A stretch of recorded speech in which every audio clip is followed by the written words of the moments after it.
You carry 3 billion letters of instructions inside every cell of your body. These instructions built you from a single cell.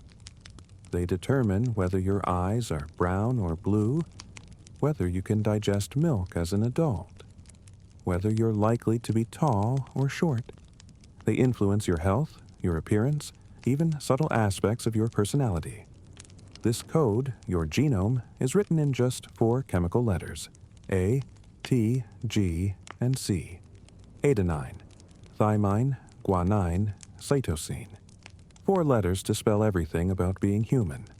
4 letters repeated 3 billion times in every cell. 4 letters that make you unmistakably you, and yet 90.9% identical to every other human who has ever lived. Tonight, we'll explore how this code works, how it was discovered, and what it means for you. This journey is designed for learning at your own pace, whether you're actively listening or drifting into sleep. Both are perfect. If you find this helpful, consider subscribing for more content on science and the natural world. And we'd love to know, where are you listening from tonight? Drop your city or country in the comments below. Now, find a comfortable position. Let your body settle. Let any tension drain away from your shoulders, your jaw, your forehead. Close your eyes if you'd like. There's nothing you need to do but listen, and even listening is optional. Let the information wash over you. Let's discover how you became you. Your genome is a library containing about 20,000 books. We call them genes. This library is written in a language with just 4 letters: A, T, G, and C. Every cell in your body carries a complete copy of this library, but different cells read different books. A muscle cell reads the books about contraction and movement. A neuron reads the books about electrical signals. A liver cell reads the books about detoxification. Same library, different books opened. Throughout this journey, we'll return to this library. We'll learn how it's organized, how it's copied, how it's read, how it's edited, and what happens when there are errors in the text. You inherited half these instructions from your mother, half from your father. You'll pass an edited version to your children if you have them. You're a temporary custodian of information that's been passed down, generation after generation, for millions of years. You share half your DNA with each parent. You share half with each sibling. You share 1/8 with each first cousin. You share 99.9% with every other human. You share 98.7% with chimpanzees. You share about 60% with fruit flies. You share roughly 50% with bananas. Half your genome is shared with a banana, and yet you are unmistakably not a banana. What makes the difference is not entirely different genes, but different versions of similar genes. The genes for building eyes, digesting food, copying DNA. These are ancient, shared across millions of years of evolution. What makes you distinct is which versions you carry, which ones are active, and how they interact with your environment. Your uniqueness comes not from having new instructions, but from having a novel combination of very old ones. This is the paradox of heredity. You are unmistakably your parents' child. You probably resemble them, sound like them, perhaps even think like them in certain ways. Yet you are not them. You are not a blend of their traits, mixed together like paint colors. You are a new arrangement of discrete instructions, some from your mother, some from your father, combined in ways that have never existed before and will never exist again.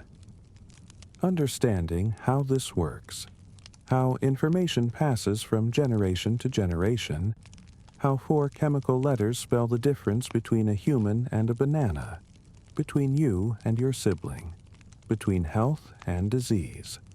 This is what genetics explains. And the explanation is more elegant, more surprising, and more powerful than anyone imagined when this science began, barely 160 years ago, in a monastery garden, with a patient monk counting pea plants. We'll start there, with those peas.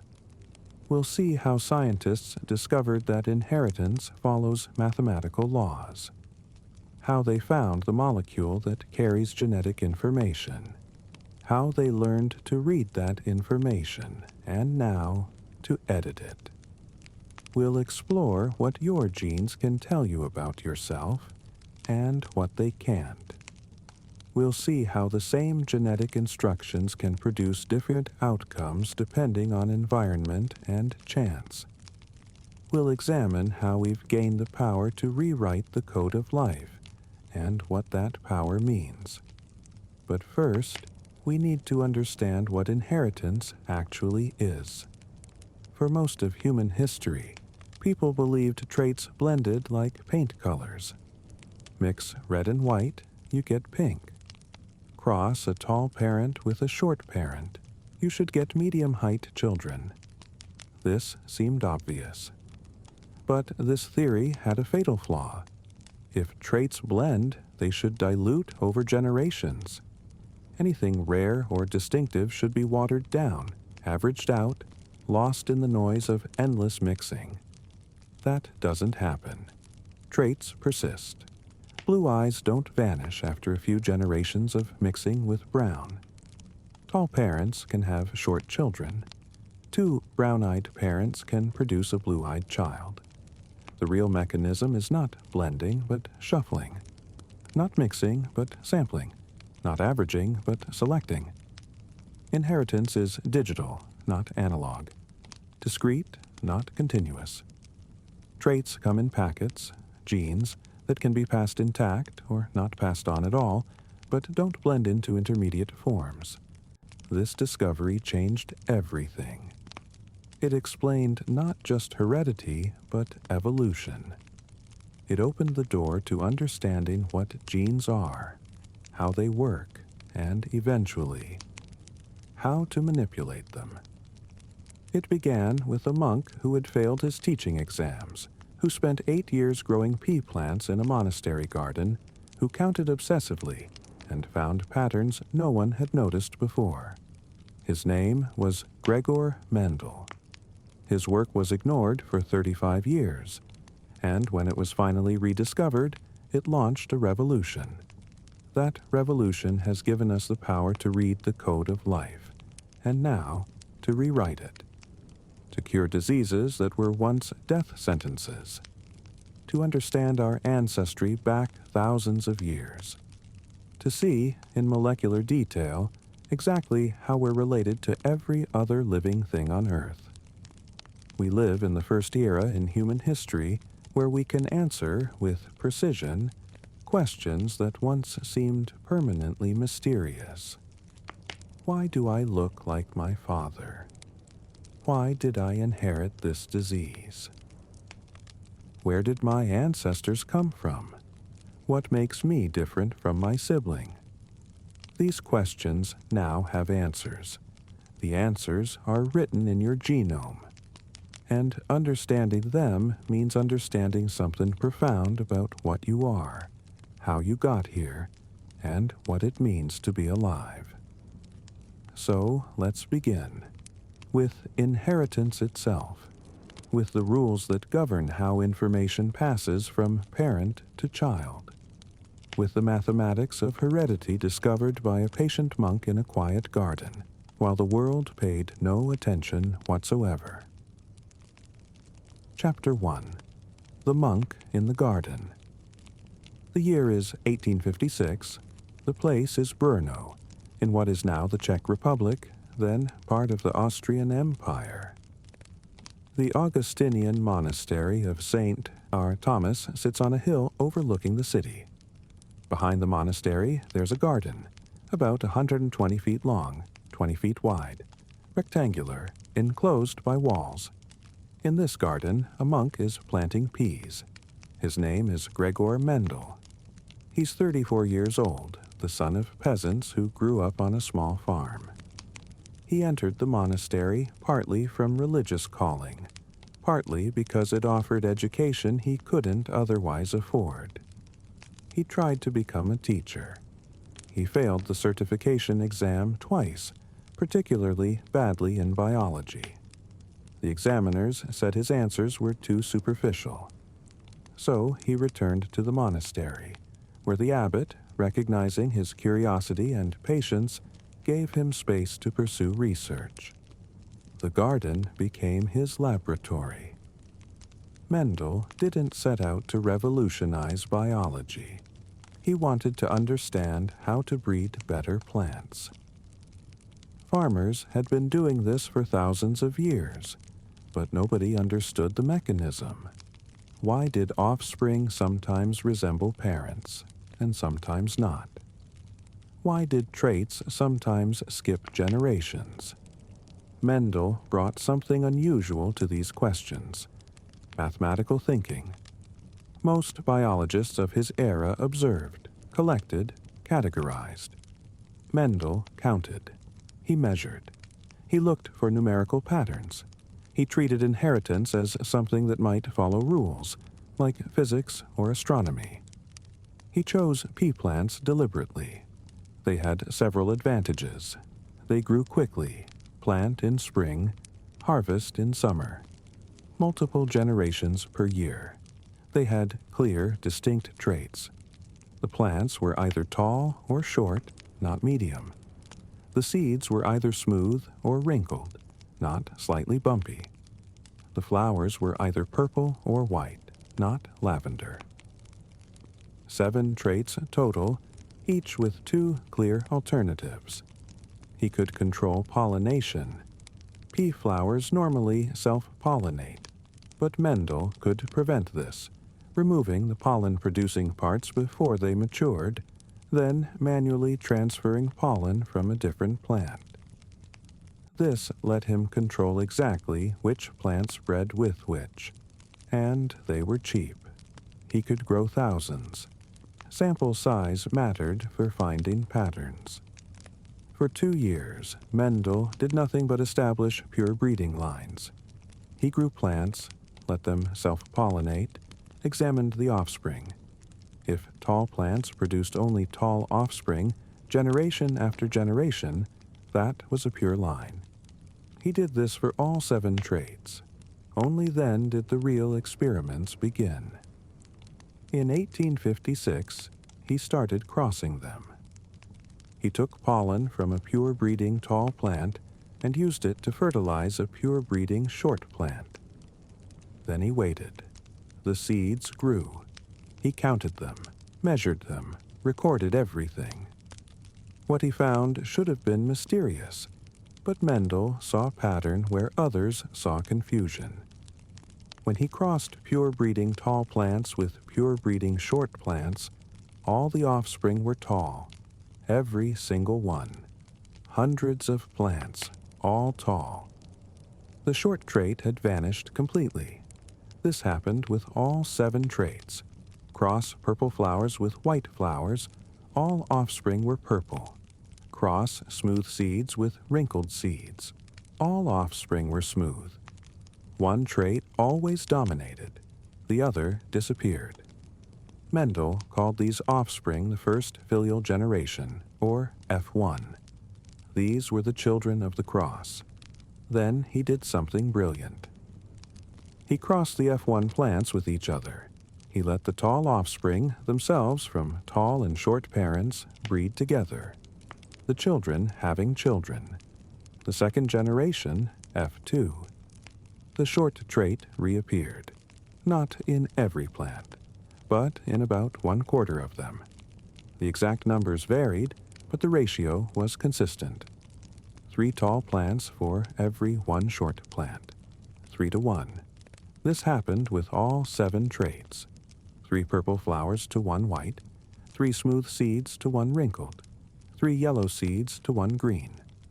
The same pattern, over and over. This was not randomness. This was law. Mendel realized something profound. Traits don't blend. They don't mix like paint colors. They segregate. They separate. He proposed that each trait is controlled by a pair of factors. We now call them genes. Each parent contributes 1 factor to the offspring. So offspring carry 2 factors, 1 from each parent. Some factors are dominant. If you have even 1 copy, you show that trait. Other factors are recessive. You need 2 copies to show that trait. Let's use tall and short as an example. Call the tall factor T, the short factor T. A pure-breeding tall plant, TT. A pure-breeding short plant, TT. Cross them, and every offspring gets 1 T and 1 T. Every offspring is tied. They all carry both factors. But because T is dominant, they all look tall. The T factor is hidden but present. Now cross 2 TT plants. Each parent can contribute either T or T. 4 combinations are possible. T from both parents, TT. Tall plant, T from one, T from the other. Teat. Tall plant, T from one, T from the other. TT. Tall plant, T from both parents. Teat. Short plant. 3 of the 4 combinations produce tall plants. 1 produces short. 3 to 1. The ratio Mendel observed. The math worked. Not approximately. Exactly. When Mendel counted thousands of plants, the ratio clustered around 3:1 with the precision you'd expect from random sampling. Mendel published his results in 1866. The paper was titled Experiments on Plant Hybridization. It appeared in the Proceedings of the Natural History Society of Brno, sent to 120 libraries across Europe. The paper was cited 3 times in the next 35 years. The world wasn't ready. Darwin had published On the Origin of Species in 1859, just as Mendel was finishing his experiments. Evolution by natural selection was the great controversy. Mendel's mathematical laws of inheritance would have solved one of Darwin's biggest problems. But Darwin never heard of Mendel's work. He died in 1882, still believing in blending inheritance. Mendel became abbot in 1868. Administrative duties consumed his time. He never returned to his pea experiments. He died in 1884, age 61, his work still unknown. Then, in 1900, 3 botanists independently rediscovered the same patterns. Hugo de Vries in the Netherlands, Karl Correns in Germany, Erich von Tschermak in Austria.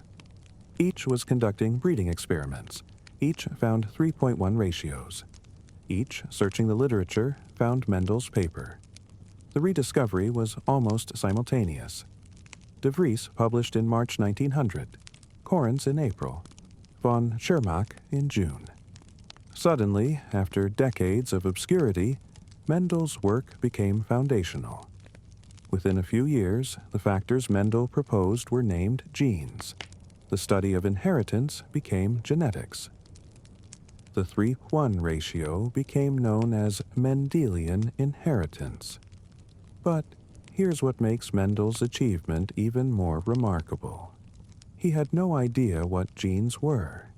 He proposed that traits were controlled by discrete factors, but he didn't know what those factors were made of, where they were located, or how they worked. He discovered the rules of inheritance without knowing the mechanism. He was working at the level of information, not material. He found that inheritance followed mathematical patterns, and from those patterns, he inferred invisible factors that explained visible results. It would be another 50 years before anyone saw chromosomes dividing in ways that matched Mendel's predictions. Another 87 years before anyone knew what genes were made of. another 100 years before anyone could read the sequence of a gene. But Mendel's fundamental insight was correct. Inheritance is particulate, not blending. Digital, not analog. Traits are controlled by discrete units that can be passed intact or not passed at all, but don't blend into intermediate forms. This insight changed everything. It explained why variation persists. Recessive traits can hide for generations, then reappear. Genetic diversity doesn't dilute. It shuffles, recombines, but doesn't vanish. It explained why offspring aren't perfect intermediates between parents. You're not a blend of your mother and father. You're a new combination of discrete genes, some from each parent, expressed according to rules of dominance and recessiveness. It made evolution comprehensible.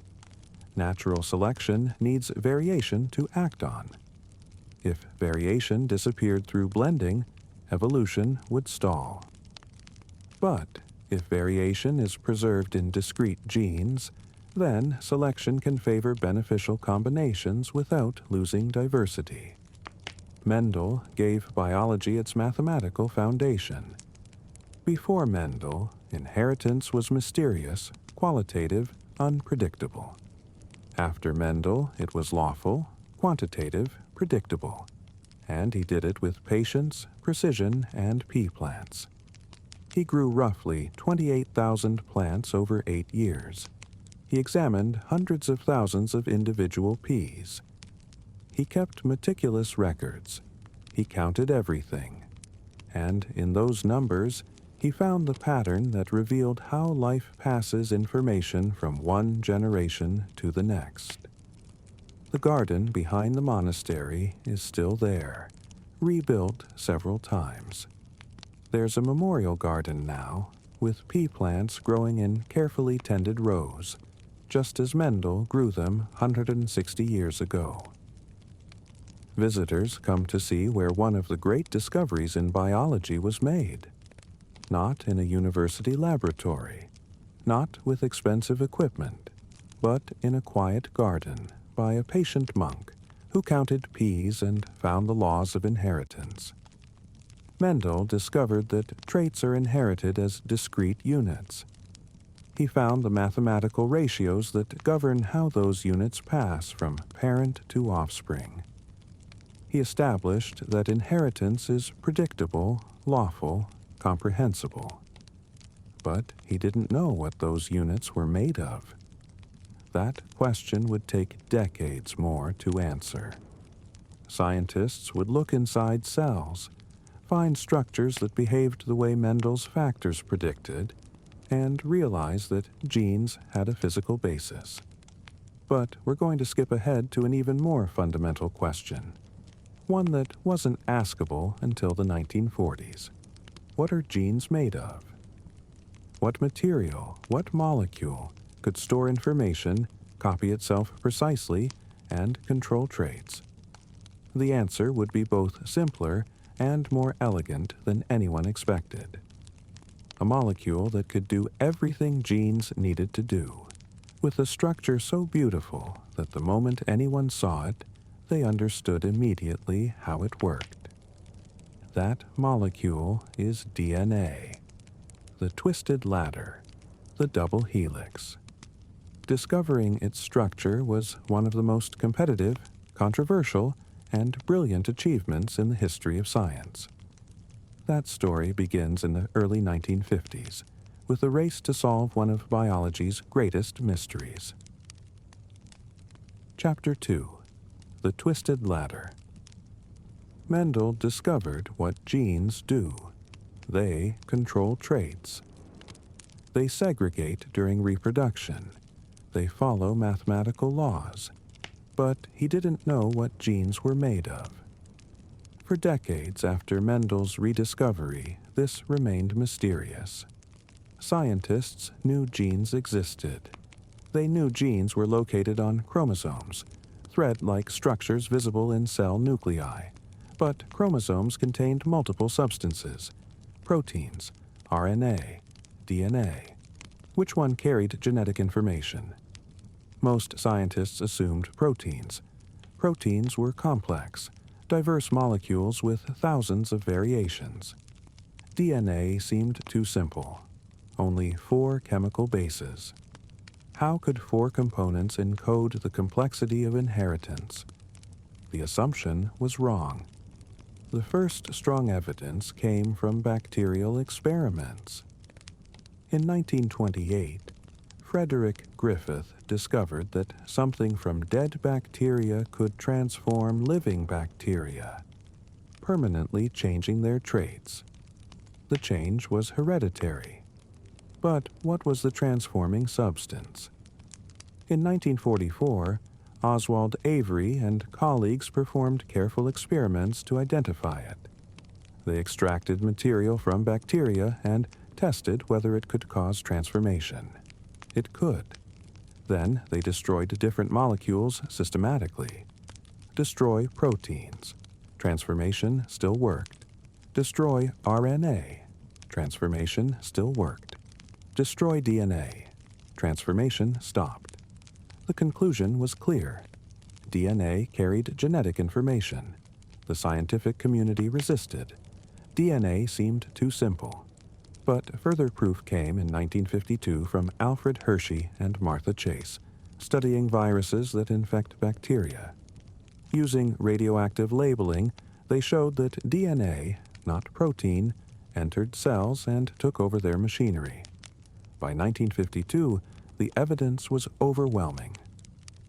Genes were made of DNA. But knowing what genes were made of didn't explain how DNA stored information or copied itself. For that, scientists needed to know DNA's structure, because structure determines function. Several research groups raced to find the structure, and one of those races became one of the most famous episodes in the history of science. DNA's chemical composition was known. It contained 4 bases: adenine, thymine, guanine, cytosine, A, T, G, C. It contained a sugar called deoxyribose. It contained phosphate groups. But how did these components fit together in 3 dimensions? By 1951, several key players had entered the race. At King's College London, Rosalind Franklin was an expert in X-ray crystallography. You crystallize a substance, shoot X-rays through it, and capture the diffraction pattern. The pattern reveals the molecular structure. Franklin was meticulous. Her X-ray photographs were the best anyone had produced. Also at King's College was Maurice Wilkins.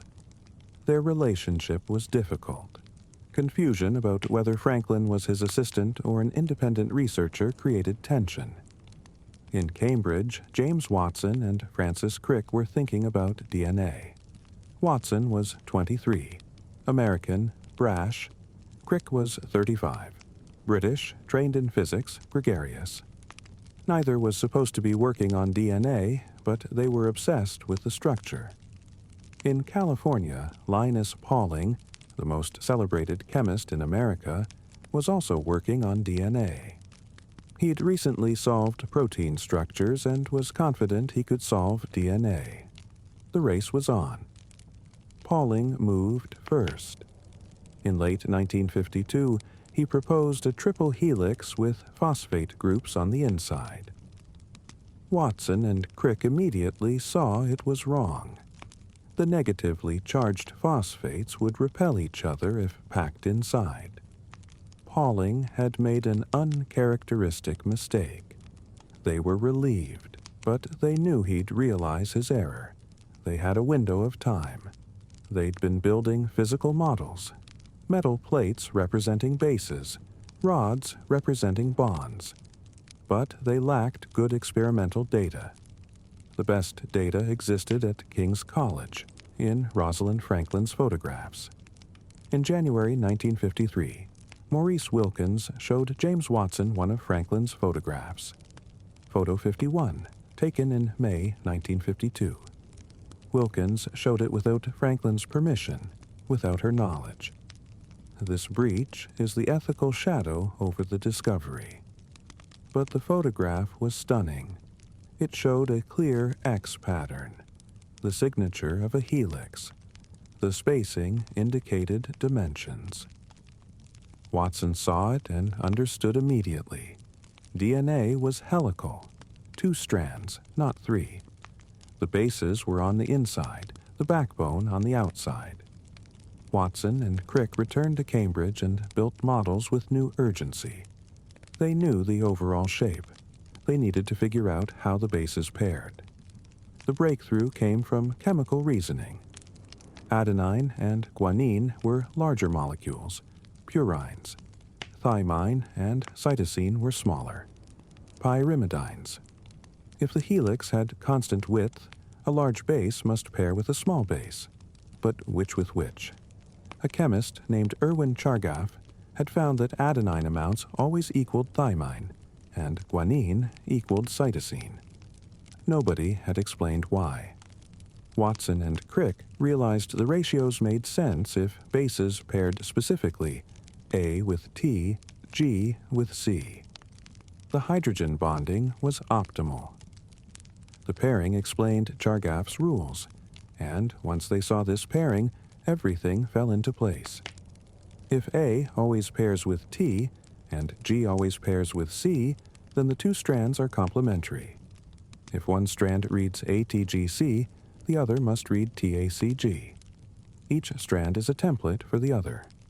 This immediately suggested how DNA replicates. Unzip the helix. Each strand templates a new complementary strand. 2 identical copies result. The structure explained the function. DNA's structure was its own instruction manual for copying. This was elegant. This was beautiful. This had to be right. Watson and Crick built their final model in early 1953. They invited colleagues to see it. Wilkins came and immediately agreed. Franklin came later, examined it carefully, and concluded it matched her data. Watson and Crick submitted a paper to Nature. 1 page, about 900 words. It described the double helix, 2 anti-parallel strands wound around each other, with complementary base pairing. The paper included one of the most famous understatements in scientific literature. It has not escaped our notice that the specific pairing we have postulated immediately suggests a possible copying mechanism for the genetic material. Translation: we've discovered how DNA replicates. The paper appeared in Nature on April 25, 1953. The same issue included papers from Wilkins and Franklin providing supporting data. The discovery was announced. Watson and Crick had won the race, but the victory was complicated. They'd used Franklin's data without her full knowledge. The truth is, the discovery required both. The data revealed the shape. The model building revealed the base pairing. In 1962, Watson, Crick, and Wilkins received the Nobel Prize. Rosalind Franklin did not. She had died in 1958 of ovarian cancer, age 37. Nobel Prizes are not awarded posthumously. History has gradually corrected the record. Franklin is now recognized as essential to the discovery. She was not merely a technician.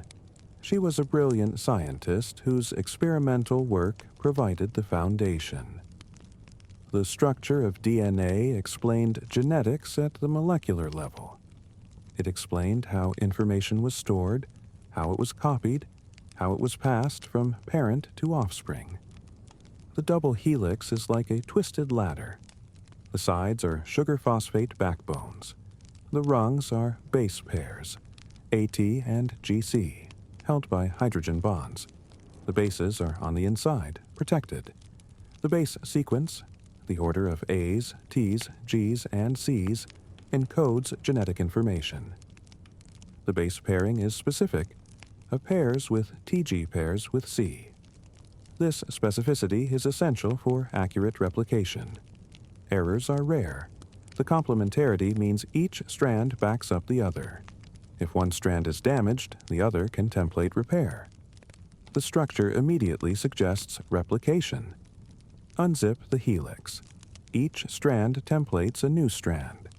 2 identical copies result.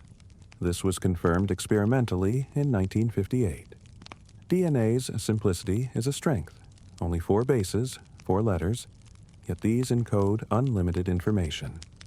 The sequence matters. ATGC means something different than TACG.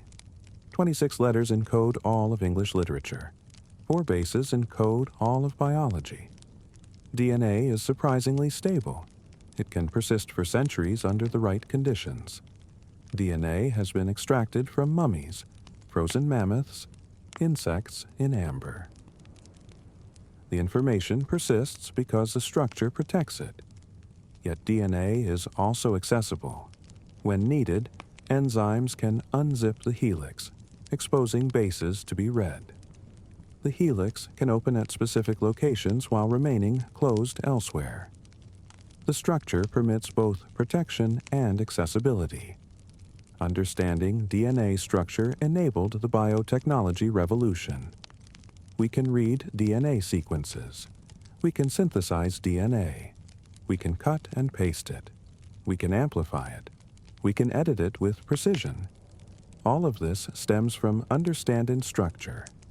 Knowing DNA is a double helix with complementary base pairing lets us design molecular tools. The entire toolkit of molecular biology derives from this knowledge. Watson and Crick's model was the beginning. It revealed what genes were made of and how they were copied. But it didn't explain how DNA's sequence produced traits. How did the sequence encode information? How was information read? How did DNA make proteins, and how did proteins make you? Those questions were answered over the next decade. Scientists discovered that DNA is transcribed into RNA, which is translated into proteins. 3 bases encode 1 amino acid. The code is universal across all life. This is a central dogma of molecular biology. DNA makes RNA makes protein. Information flows from DNA through RNA to proteins, and proteins do everything else. Understanding this flow, from DNA sequence to RNA message to protein function to observable trait, this is where we turn next. Because once you understand how 4 chemical letters encode the instructions for building you, you'll understand something profound about what information is and how it's stored in physical form. The double helix was the key. It unlocked genetics. It explained heredity. It revealed that the secret of life is information. Information stored in molecular form, copied with high fidelity, passed down through generations, occasionally altered by mutations, shaped by evolution over billions of years. You are, in the most literal sense, information made physical. The sequence of bases in your DNA specifies everything about you that's genetically determined. Change the sequence, and you change the organism. The twisted ladder holds the instructions for building and operating life.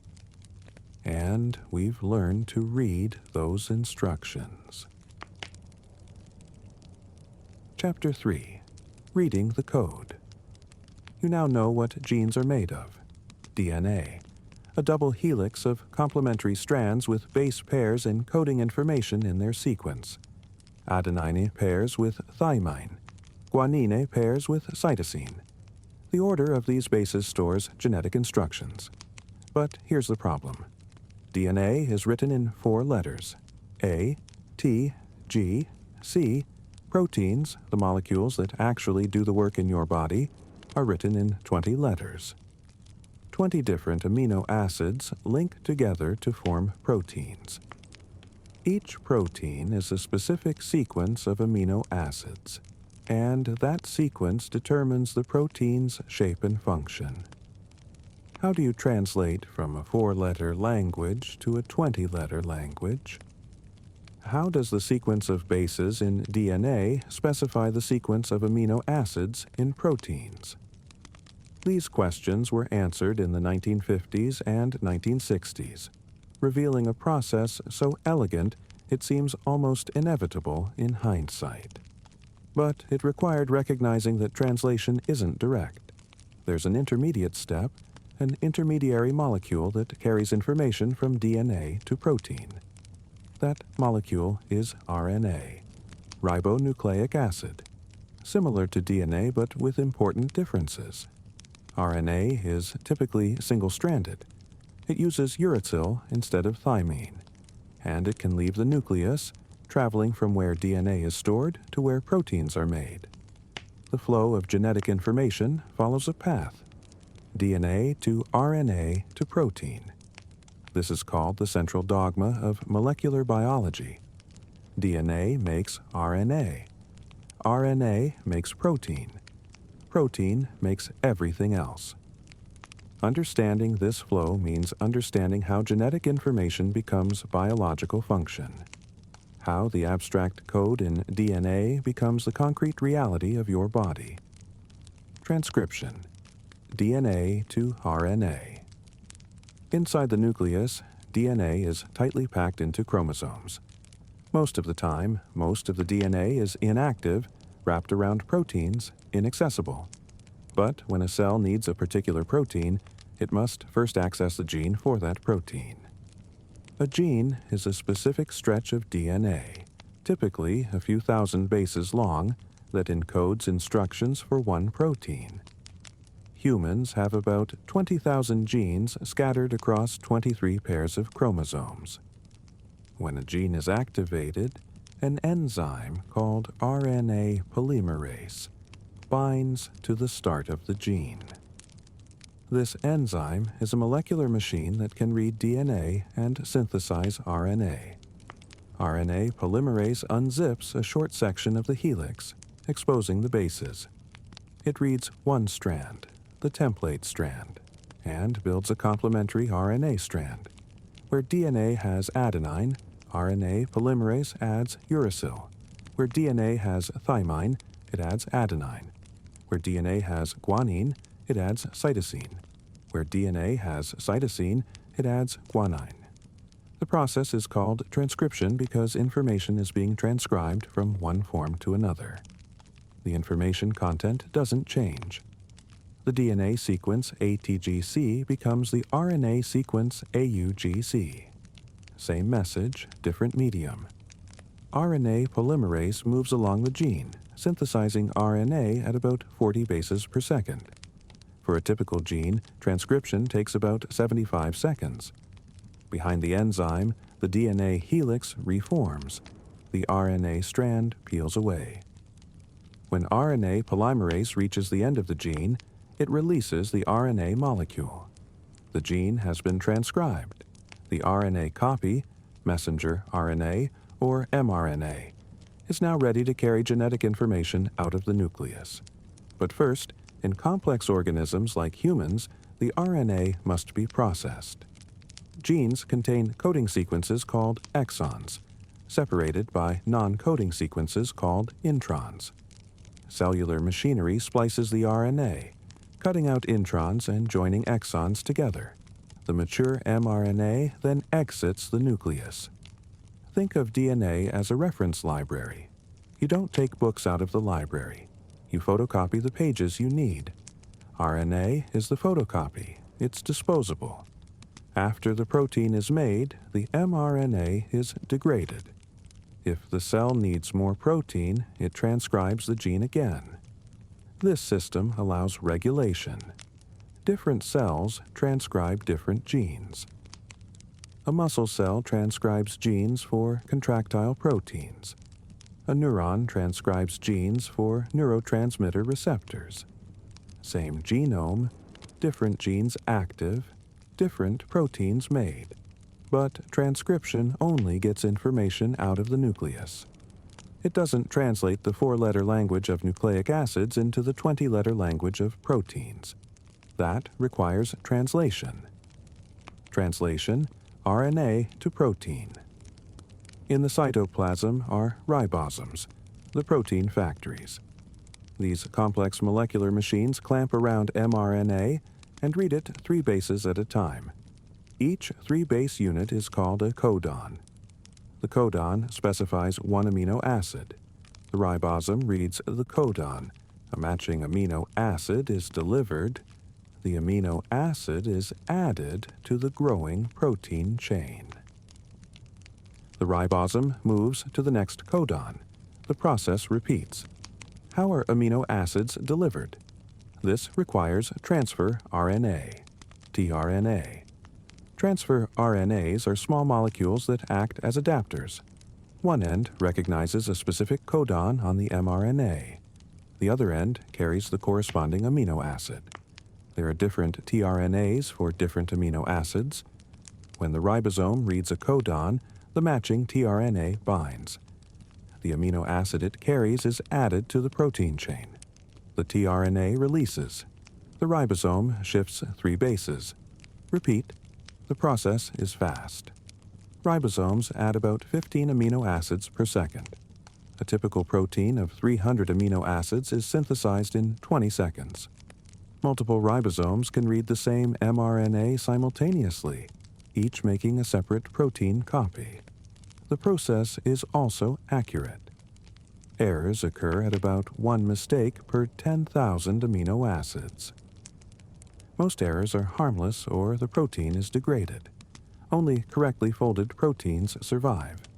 Translation is universal. Bacteria, plants, animals all use the same basic mechanism. This universality is strong evidence of common ancestry. The translation system evolved once, early in life's history, and has been conserved for billions of years. This continues until the ribosome encounters a stop signal. The completed protein is released. The genetic code. The genetic code is the mapping between codons and amino acids. There are 64 possible 3-base codons, but only 20 amino acids. This means redundancy. Multiple codons can specify the same amino acid. This redundancy provides protection against mutations. Change 1 base in a codon, and you often get a codon for the same amino acid. Silent mutation. Even when a mutation changes the amino acid, it often substitutes a chemically similar one. The code has start and stop signals. AUG signals start and encodes methionine. 3 codons, UAA, UAG, UGA, signal stop. The genetic code is nearly universal. With minor exceptions, all life uses the same code. UA means leucine in bacteria, in oak trees, in yew. This universality makes genetic engineering possible. Insert a human gene into bacteria, and the bacteria can read it and produce the human protein. Insulin for diabetics is made this way. The code was cracked in the 1960s through clever experiments. By 1966, all 64 codons were assigned to their amino acids. Understanding the code completed the connection between genetic sequence and observable trait. You could, in principle, read a DNA sequence and predict the protein it would produce. In practice, prediction is complicated. Proteins fold into complex shapes, and shape determines function. Predicting folding from sequence alone is difficult. Moreover, traits depend on multiple proteins interacting, on environmental factors, on regulatory networks. Still, the code provides the foundation. From protein to trait. Proteins are where genetic information becomes biological function. DNA stores information. RNA carries it. Proteins implement it. What do proteins do? Nearly everything. Enzymes catalyze chemical reactions. Without enzymes, biological reactions would be too slow to sustain life. Digesting food, extracting energy, synthesizing molecules, all require enzymes. Structural proteins build tissues. Collagen forms the framework of skin, bone, and connective tissue. Keratin forms hair and nails. Actin and myosin form muscle fibers. Transport proteins move molecules. Hemoglobin carries oxygen in blood. Membrane proteins move nutrients into cells and waste out. Signaling proteins communicate between cells. Insulin signals cells to absorb glucose. Growth hormone signals cells to divide. These proteins coordinate billions of cells to function as an integrated organism. Defense proteins protect against infection. Antibodies recognize foreign molecules and mark them for destruction. Your immune system can produce billions of different antibodies. Regulatory proteins control gene expression. They bind to DNA near genes, promoting or blocking transcription. Whether a gene is active depends on which regulatory proteins are present. Your traits emerge from the proteins you make. Eye color depends on proteins that produce melanin. Different versions of these genes result in different amounts of melanin, hence different eye colors. Height depends on proteins involved in growth hormone signaling and bone development. Hundreds of genes contribute small effects. Blood type depends on proteins on red blood cell surfaces that add specific sugars. Lactose tolerance depends on a regulatory protein controlling the lactase gene. A mutation keeps lactase production active into adulthood in some populations. Genetic diseases often result from mutations that alter protein function. Sickle cell anemia results from a single amino acid change in hemoglobin. The chain of causation is clear. Mutation changes DNA, which changes RNA, which changes protein, which changes function, which produces disease. But this causation isn't deterministic for complex traits.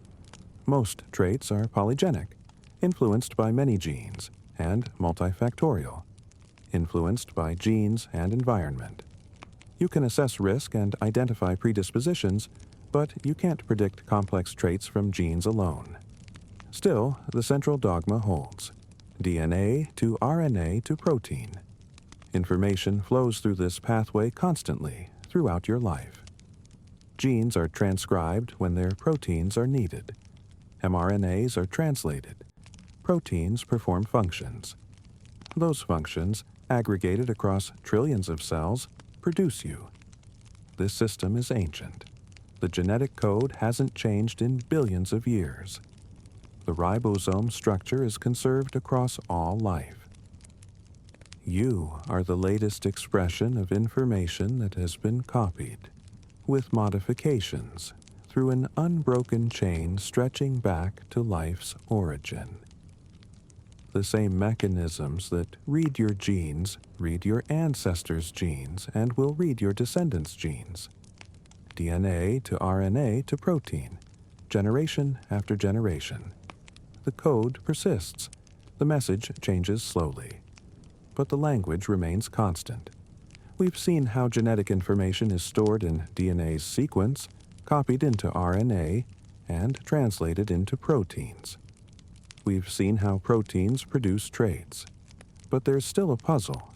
If every cell has the same DNA, why are cells different?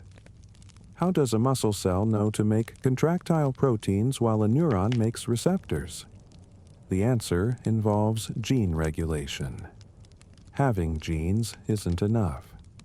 Cells must control which genes are active, when, where, and how much.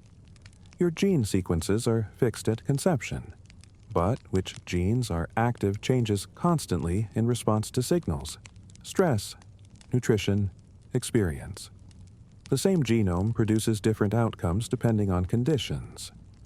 This flexibility is as important as the information in the sequence itself. Gene regulation is where we turn next. How genes are controlled, how cells differentiate, how development builds a body from a single cell, and how environment influences genetic expression. The path from genes to you runs through regulation. Understanding regulation means understanding that you're not just the sum of your genes, but the product of how those genes are expressed. Chapter 4. Switches and Networks. Every cell in your body contains the same DNA, the same 20,000 genes, the same 3 billion base pairs. Your muscle cells have the same genome as your neurons. Your skin cells have the same genes as your liver cells. And yet these cells are completely different. A muscle cell contracts. A neuron transmits electrical signals. A liver cell detoxifies chemicals. They look different, perform different functions, produce different proteins. If all cells have the same genetic instructions, why aren't all cells the same? The answer is gene regulation. The same library, but different books opened. Having genes isn't enough. Cells must control which genes are active, which are silent, when they turn on, when they turn off, and how much protein they produce. Same DNA, different genes expressed, different cell types. The fundamental principle is simple. Genes are controlled by switches. Proteins bind near genes and either promote or block their transcription. Whether a gene is on or off depends on which regulatory proteins are present. This creates networks. Gene A produces a protein that activates gene B.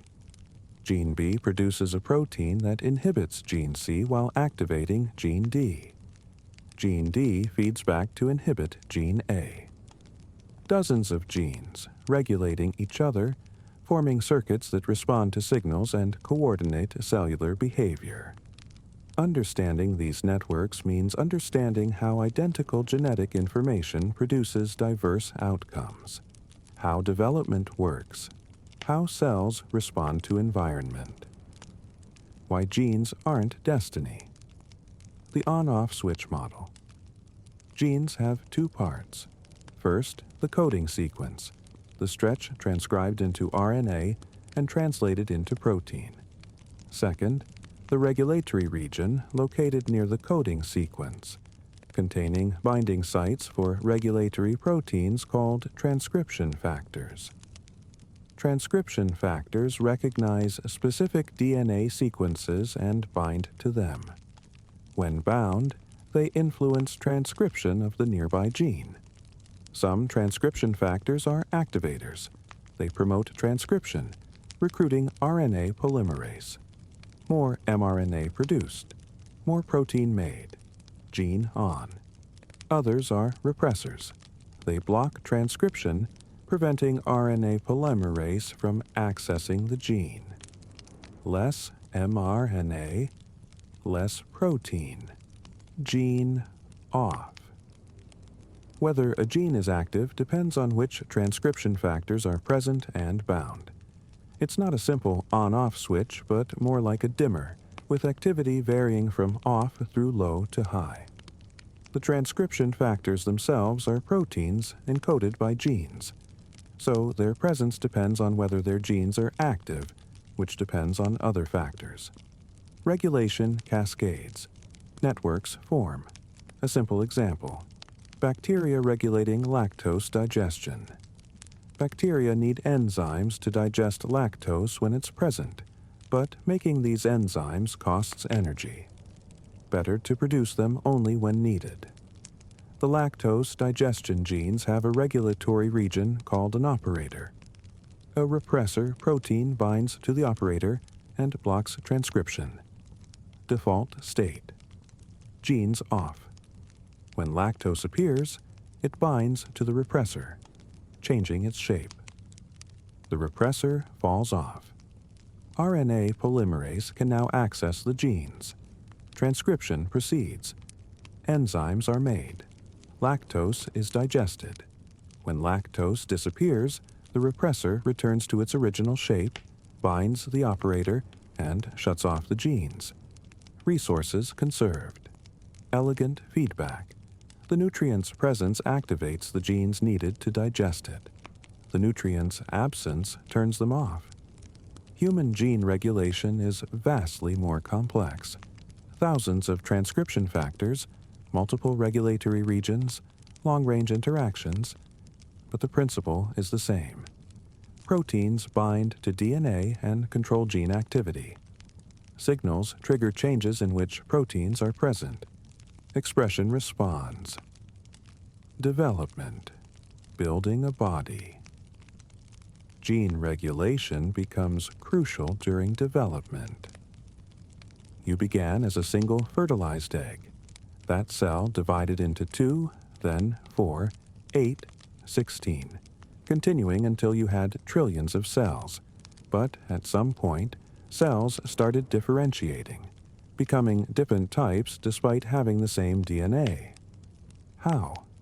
Through progressive changes in which genes are active. Early in development, cells are pluripotent. They can become any cell type. But as development proceeds, cells receive signals, activate specific transcription factors, and begin down particular pathways. These choices narrow over time. A cell committed to becoming nervous system can't later become liver. The regulatory state has changed irreversibly. Master regulator genes control these decisions. Hox genes are the best example.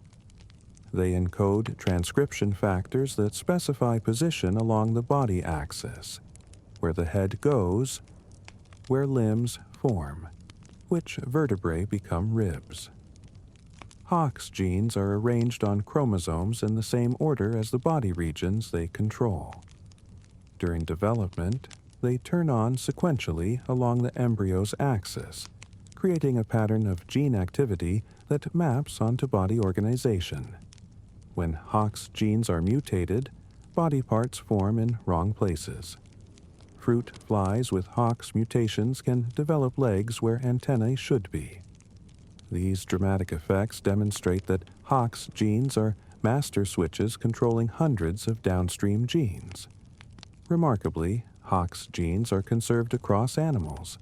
Flies, mice, humans all have them. The genes are similar despite 600 million years of separation. They evolved early and have been maintained because they're fundamental to body organization. As development proceeds, cells activate cascades of transcription factors. Early factors activate intermediate factors, which activate late factors. By birth, cells have differentiated into over 200 distinct types, each with characteristic patterns of active genes. Muscle cells express genes for actin and myosin. Neurons express genes for neurotransmitters and ion channels. Red blood cells express hemoglobin genes. Each cell type has a regulatory state maintained by networks of transcription factors that reinforce each other. Once established, these states are stable. A neuron remains a neuron. It doesn't spontaneously become a muscle cell. Regulatory networks lock cells into identities, but the stability isn't absolute. Shinya Yamanaka discovered in 2006 that introducing just 4 transcription factors into adult cells could reset them to a pluripotent state. These induced pluripotent stem cells can then differentiate into any cell type. This demonstrated that differentiation isn't permanent. It's a regulatory state that can be reversed with the right factors. This has enormous implications for regenerative medicine, potentially allowing us to generate any cell type from a patient's own cells. Environment affects expression. Gene regulation responds not just to internal signals, but to environment. What you eat, how you live, what stresses you experience. These can influence which genes are active. When you exercise, muscle cells activate genes for building more mitochondria. When you're exposed to sunlight, skin cells activate melanin genes. When you're infected, immune cells activate antibody genes. These responses are adaptive. The genome provides options, genes for different situations, and environment selects which are used. Same genes, different expression, different outcomes.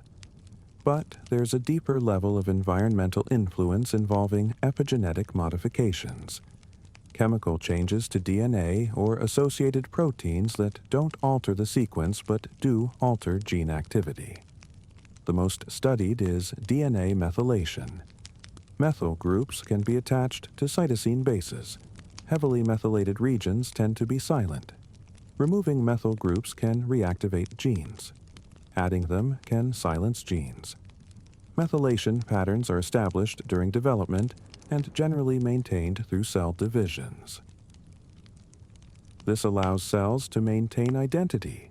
Muscle cells stay muscle cells partly because muscle genes remain unmethylated, while other genes remain methylated and silent. But methylation can change in response to environment. Diet, stress, toxins. These can alter methylation. Some changes may even be inherited, passed from parent to offspring. The Dutch hunger winter of 1944-1945 provides a dramatic example. During World War II, parts of the Netherlands experienced severe famine.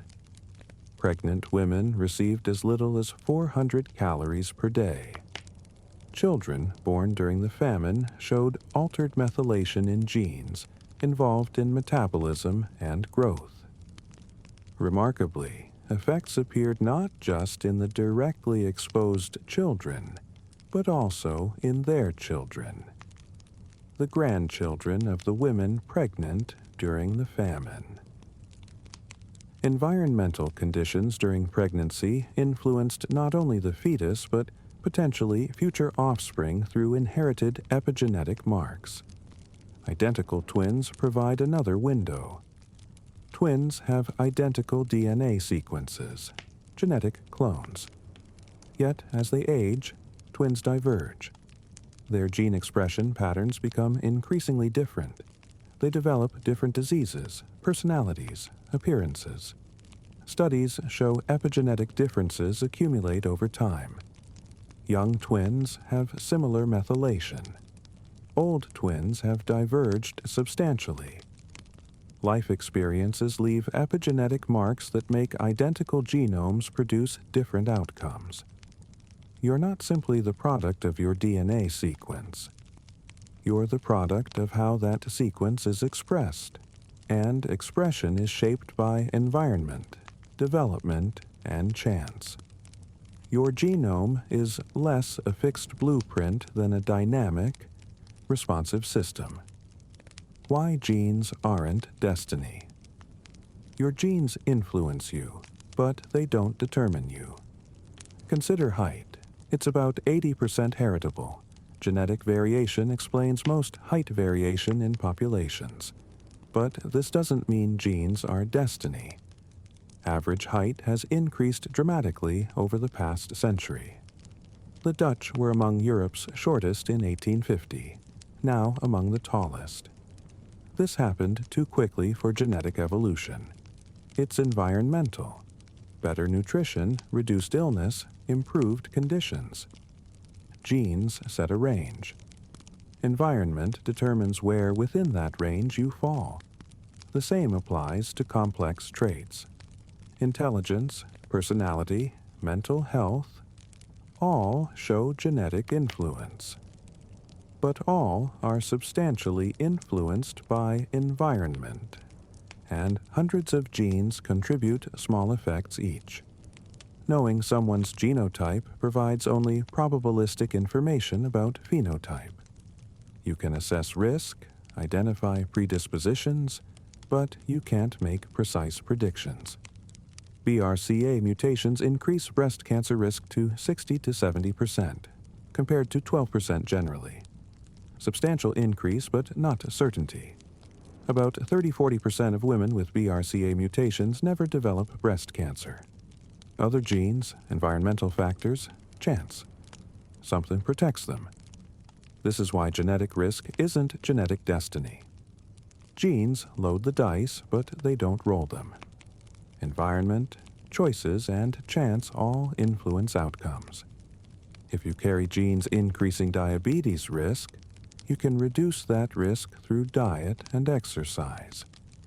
If you carry genes increasing heart disease risk, lifestyle choices can modify that risk. Genetic predisposition creates vulnerability, but environment determines whether vulnerability becomes reality. Gene-environment interactions are pervasive. Your phenotype emerges from this interaction. Genes alone don't produce traits. Environment alone doesn't produce traits. Traits emerge from genes expressed in environments, with each shaping the other. Understanding gene regulation reveals something surprising. Only about 2% of the human genome codes for proteins.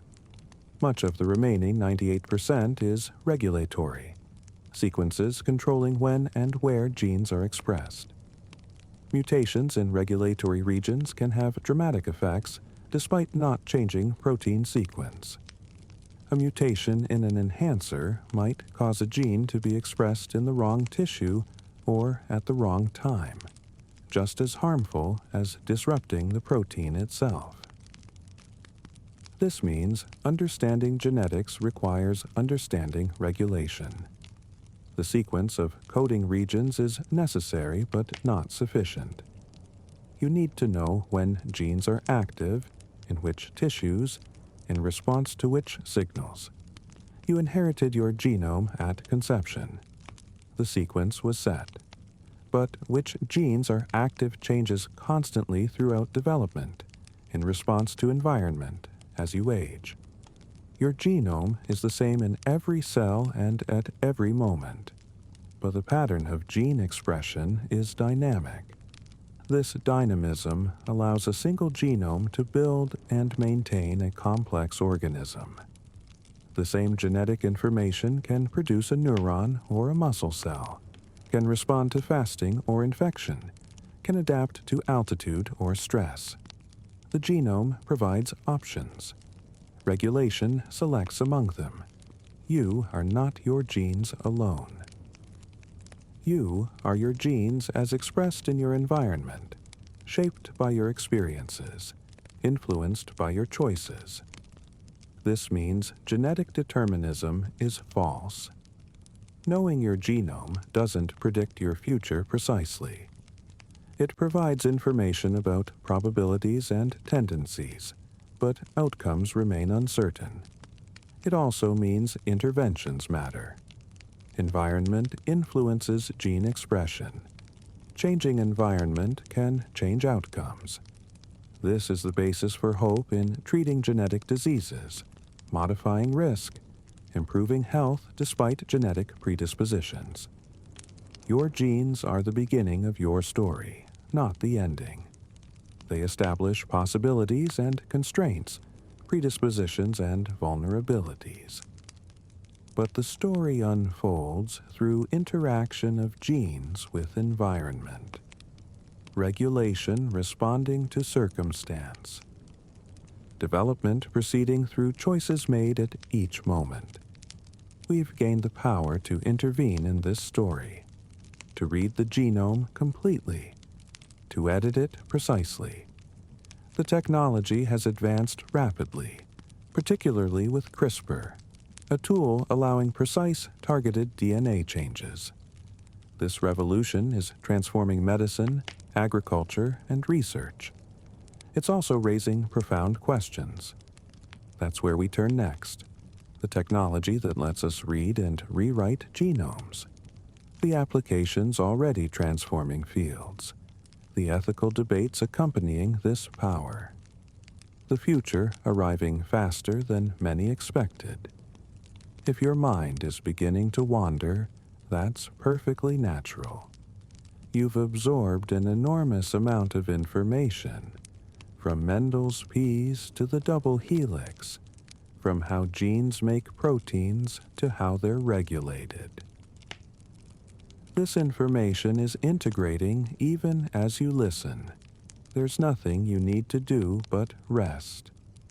Whether you're still actively following every word or drifting toward sleep, all is well. Let's continue with how we've learned to intervene in genetics ourselves. Chapter 5. The Revolution. For most of human history, we could only observe genetics. We watched traits pass from parents to offspring. We studied inheritance patterns. We eventually discovered DNA, learned its structure, decoded how it works. But we were observers, not participants. We could read the library, but we couldn't edit the books. That changed. Over the past few decades, especially the last 10 years, we've developed tools that let us not just read genomes, but edit them precisely, efficiently, in any organism. We can now change genetic instructions in living cells, correcting mutations that cause disease, modifying crops to resist drought, creating organisms with new capabilities.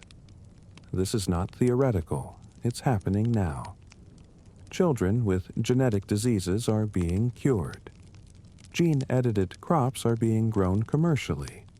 Researchers are using gene editing to study how every gene functions. The revolution began with learning to read DNA sequences.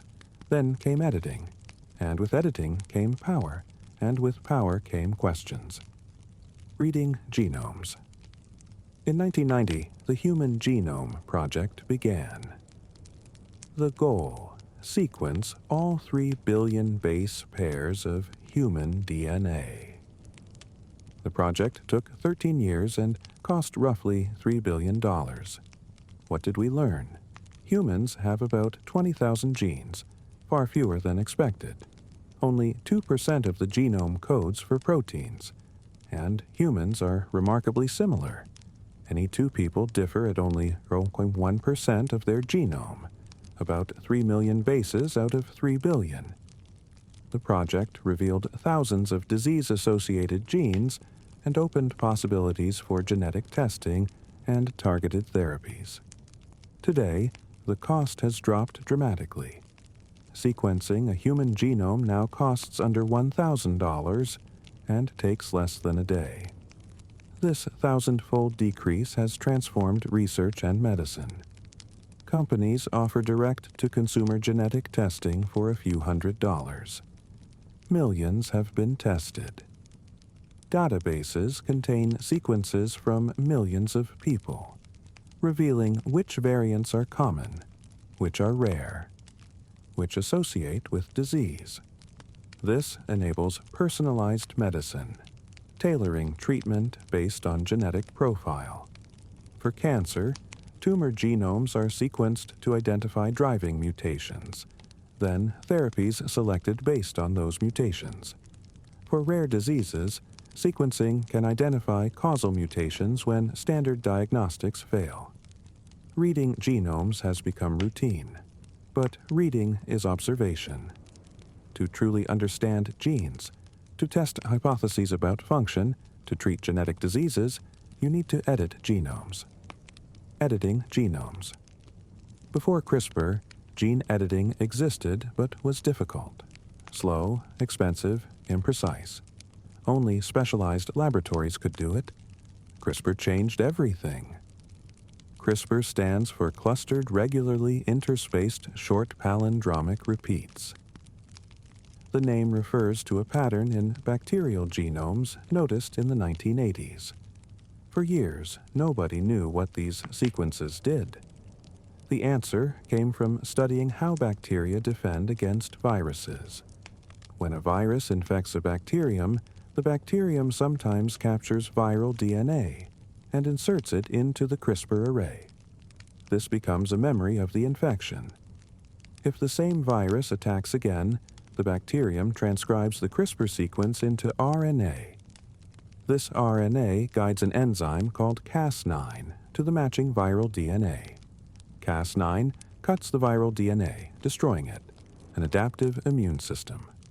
In 2012, Jennifer Doudna and Emmanuel Charpentier realized this system could be repurposed. They showed that CRISPR-Cas9 could be programmed to cut any DNA sequence. Design a guide RNA matching your target, deliver it with Cas9, and the system cuts precisely where you want.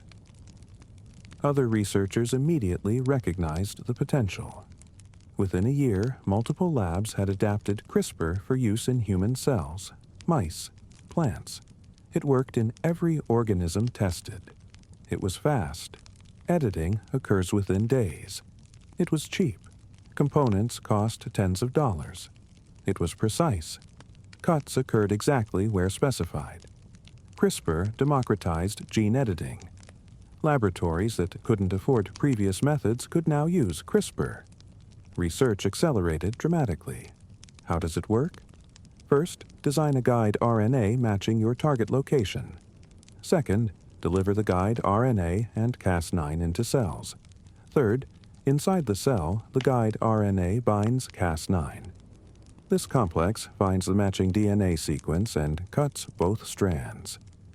Fourth, the cell's repair machinery fixes the break, either disrupting the gene or incorporating a template sequence you provide. The system isn't perfect. Cas9 occasionally cuts at wrong locations, off-target effects. Repair can be error-prone. Not every cell gets edited, but efficiency is high enough to be useful, and methods for reducing off-target effects continue improving. Applications. CRISPR applications span medicine, agriculture, and research. In medicine, gene therapy aims to treat diseases by correcting faulty genes. CRISPR enables precision. Sickle cell anemia is one target. It's caused by a single base mutation in the hemoglobin gene.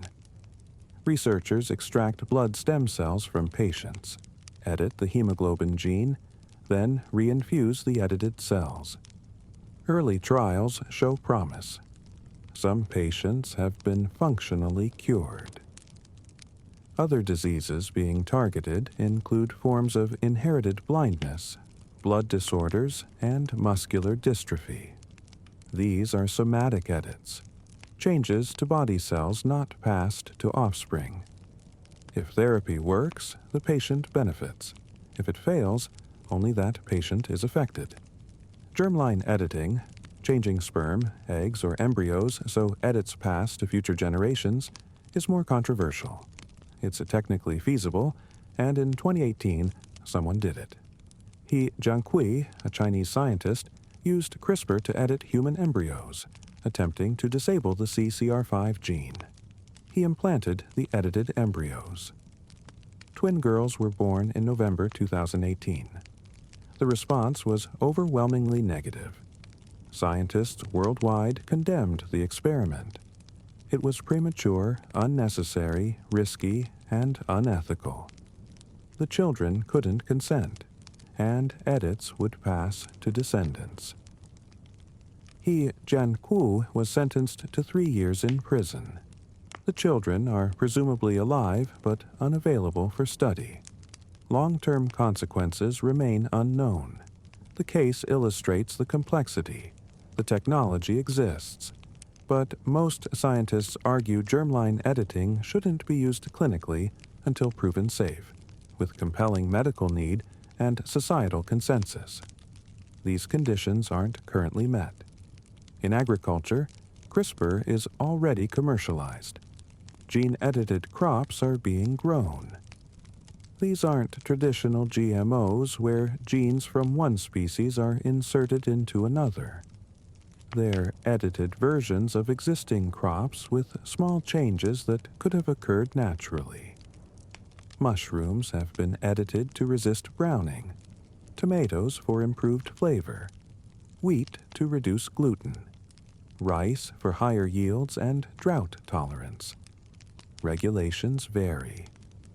In the United States, gene-edited crops without foreign DNA aren't subject to GMO regulations.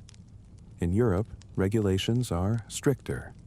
In research, CRISPR enables systematic testing of gene function. Researchers can knock out each gene individually and observe effects.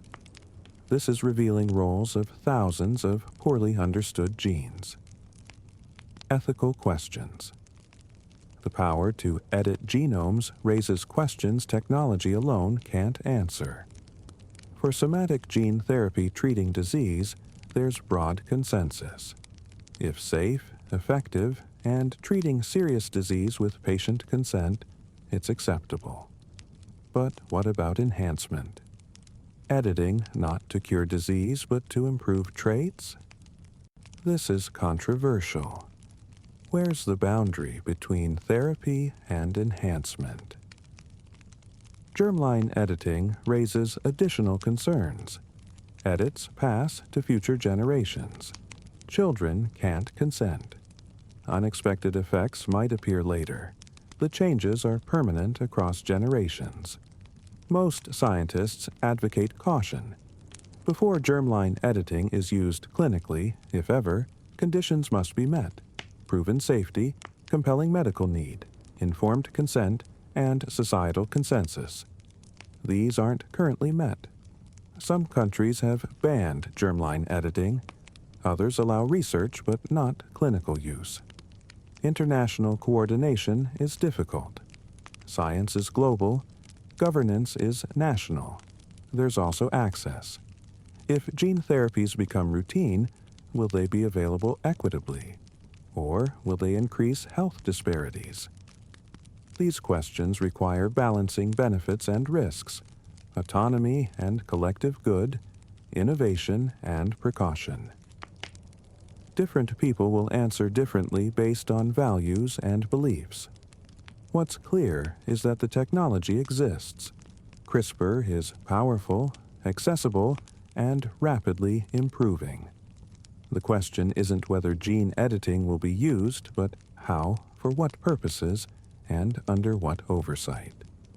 CRISPR is just one tool. Other technologies exist. Base editors changing single letters without cutting DNA. Prime editors inserting or deleting sequences precisely. The toolkit expands constantly. Understanding of gene function deepens. As we learn which genes do what, which variants cause disease, how genes interact, we'll identify better targets. Precision will increase. Risks will decrease. But challenges remain. Many diseases are polygenic, influenced by hundreds of genes. Editing one or a few may have limited impact. Complex traits like intelligence aren't controlled by single genes we can edit to enhance. Claims about designer babies vastly oversimplify genetics. Ethical frameworks will continue evolving. As technology improves and applications are tested, societal views may shift. Ongoing dialogue is essential. One thing is certain: we're living through a revolution in our relationship with genetics. For the first time, we're not just passive recipients of genetic inheritance. We can read our genomes, understand our risks, and, in some cases, edit the code itself. This is power on a scale never before available. Power to cure diseases. Power to enhance crops.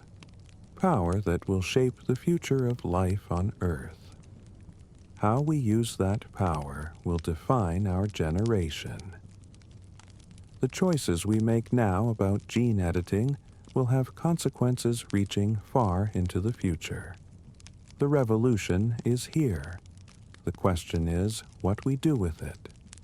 We've seen how we learned to read and edit genomes. We've explored applications and ethical questions. But what does this mean for you personally? What can your genes tell you about yourself? Genetic testing is available, affordable, and marketed directly to consumers. You can learn about ancestry, health risks, traits you carry. But what does this information mean? How should you interpret it? Where we turn next is practical and personal. What genetic tests reveal and what they don't. How to think about genetic risk. what your DNA tells you about your ancestors, and why, despite all this information, genes remain only part of your story. Chapter 6. Mutations and Variation. You are not a clone of your parents. Your siblings, if you have them, are not clones of you. Despite sharing parents, despite inheriting the same pool of genes, you and your siblings are genetically distinct individuals who will never be duplicated. This uniqueness comes from two sources. Sexual reproduction shuffles genes into new combinations, mixing your mother's genome with your father's in unprecedented patterns. And mutations, changes to the DNA sequence itself, introduce genuinely new genetic information. Without mutations, evolution would be impossible. All variation would trace back to some primordial starting point, and once that diversity was lost, no new variation could arise. Species couldn't adapt. Life would be static, frozen, but mutations do occur. DNA is copied imperfectly. Chemicals damage it. Radiation alters it. Random errors accumulate. Most changes are inconsequential. Some are harmful. A rare few are beneficial. Collectively, they provide the variation that makes evolution possible and makes you genetically unique. Think of mutations as typos in the library. Most are harmless. Some disrupt meaning. Occasionally, one creates something new and useful. Understanding mutations means understanding where genetic differences come from, why siblings aren't identical, and why variation persists. Types of mutations. The simplest mutation is a point mutation, a single base change. One letter becomes another. A becomes G, T becomes C. Point mutations have varying effects. Many are silent. Because the genetic code is redundant, multiple codons specify the same amino acid, changing one base often doesn't change the protein. Other point mutations change one amino acid to another. This might or might not affect function, depending on where the change occurs and how different the amino acids are. Sickle cell disease results from a single amino acid change in hemoglobin. Glutamic acid becomes valine, one amino acid, but it alters hemoglobin's properties, causing red blood cells to deform. The change is tiny, one of 574 amino acids, but consequences are severe. Insertions and deletions are more disruptive. Adding or removing bases shifts the reading frame. The genetic code is read 3 bases at a time. Insert or delete 1 or 2 bases, and every codon downstream becomes different. Consider a sentence read in 3-letter chunks. The cat sat on the mat. Remove 1 letter, the C, and you get the ATS, ATO, and EMA T gibberish. This is a frameshift mutation, and it usually destroys protein function. Chromosomal mutations affect larger DNA stretches. Deletions remove entire genes. Duplications copy segments. These large changes are usually harmful, but occasionally neutral or beneficial. Gene duplication can create redundancy. If one copy mutates and gains new function, the organism retains the original in the other copy.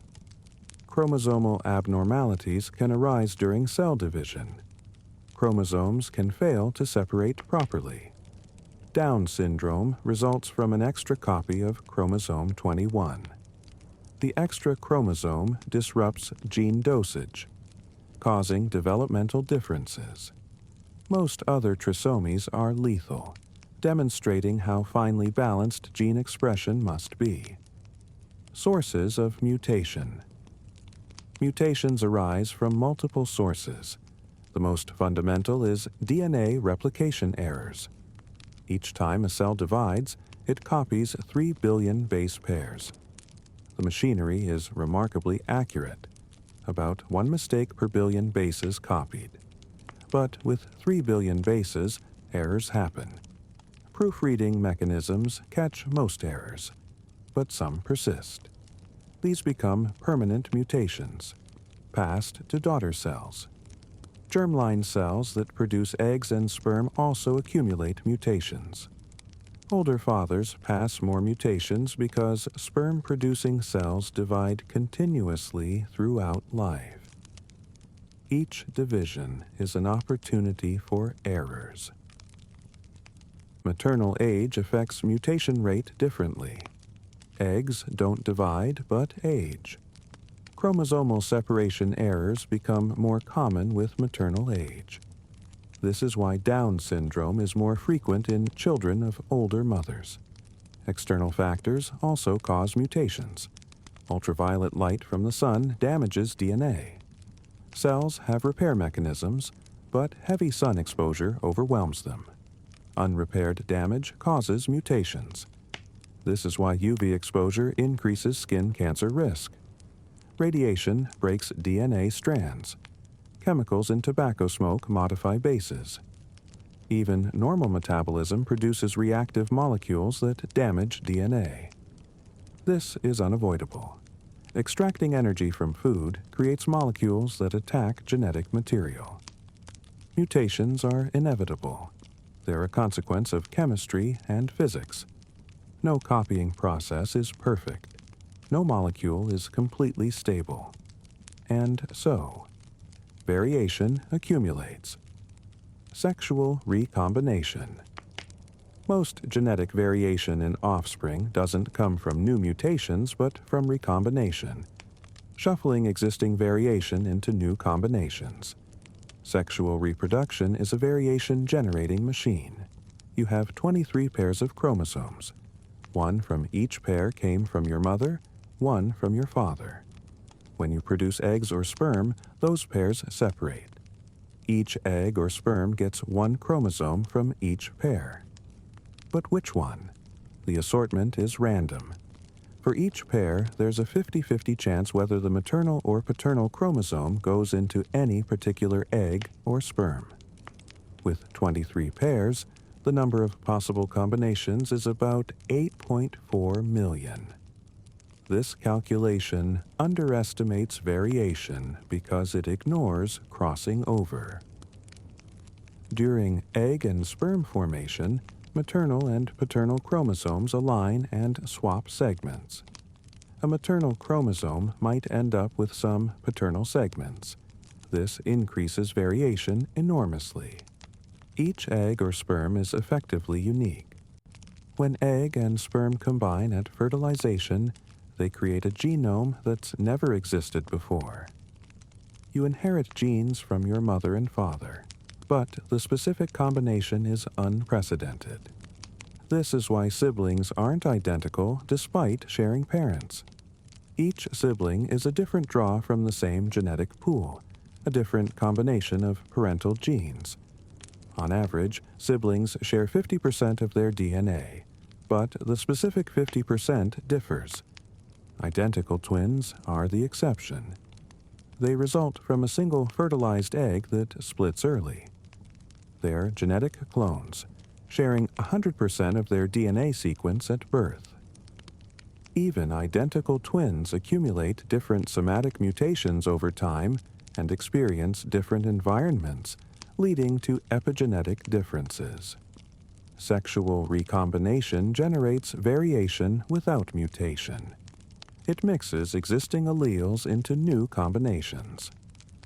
If one parent carries alleles for height and the other carries alleles for disease resistance, offspring might inherit both, neither or one but not the other. Each combination creates a different phenotype. This variation is raw material for natural selection.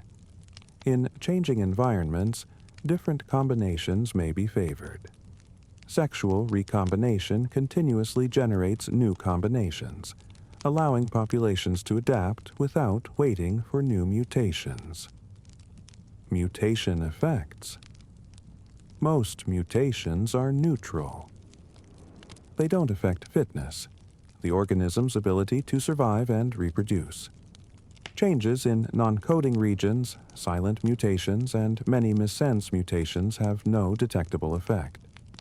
Natural selection doesn't see these. They drift randomly through populations. Any two humans differ at about 3 million bases. Most differences are neutral. They don't affect health, appearance, or function meaningfully. They're genetic noise accumulated over generations. Some mutations are harmful. They disrupt protein function, interfere with regulation, or cause chromosomal imbalances. Natural selection acts against these. Individuals carrying harmful mutations are less likely to survive or reproduce. Over generations, harmful mutations are eliminated. But elimination isn't immediate. Mildly harmful mutations can persist for generations.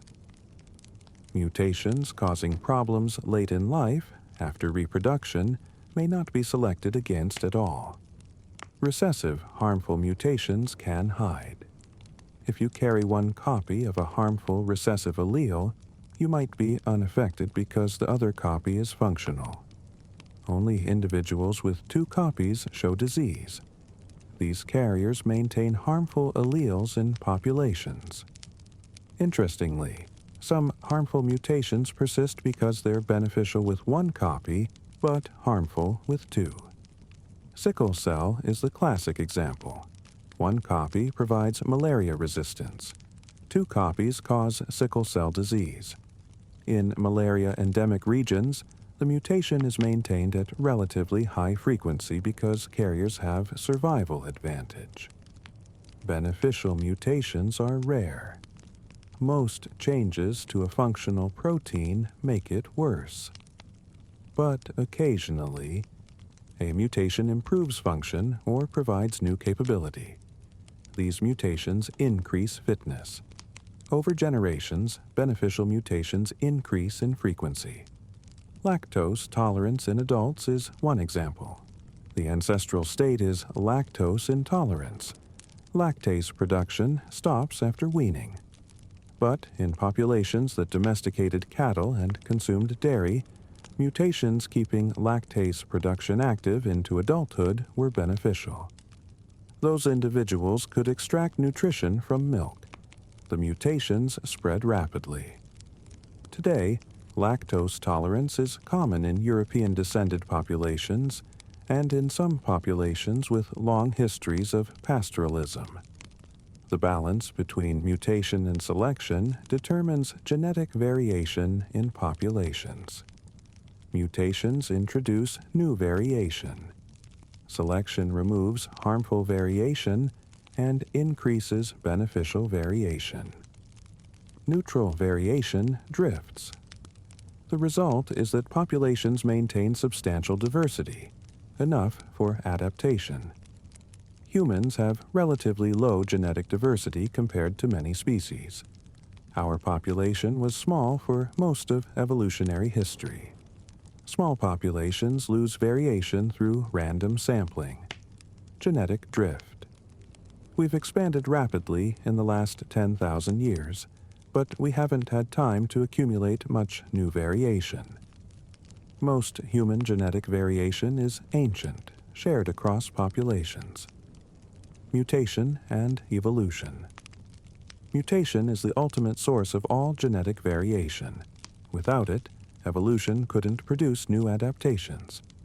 Natural selection can only work with existing variation. But mutation alone doesn't drive evolution. Mutation rates are low, about 30 to 100 new mutations per individual per generation. Most are neutral or harmful. Evolution requires mutation plus selection plus time. This process has operated for billions of years. Every gene in your genome descended from ancestral genes modified by countless mutations.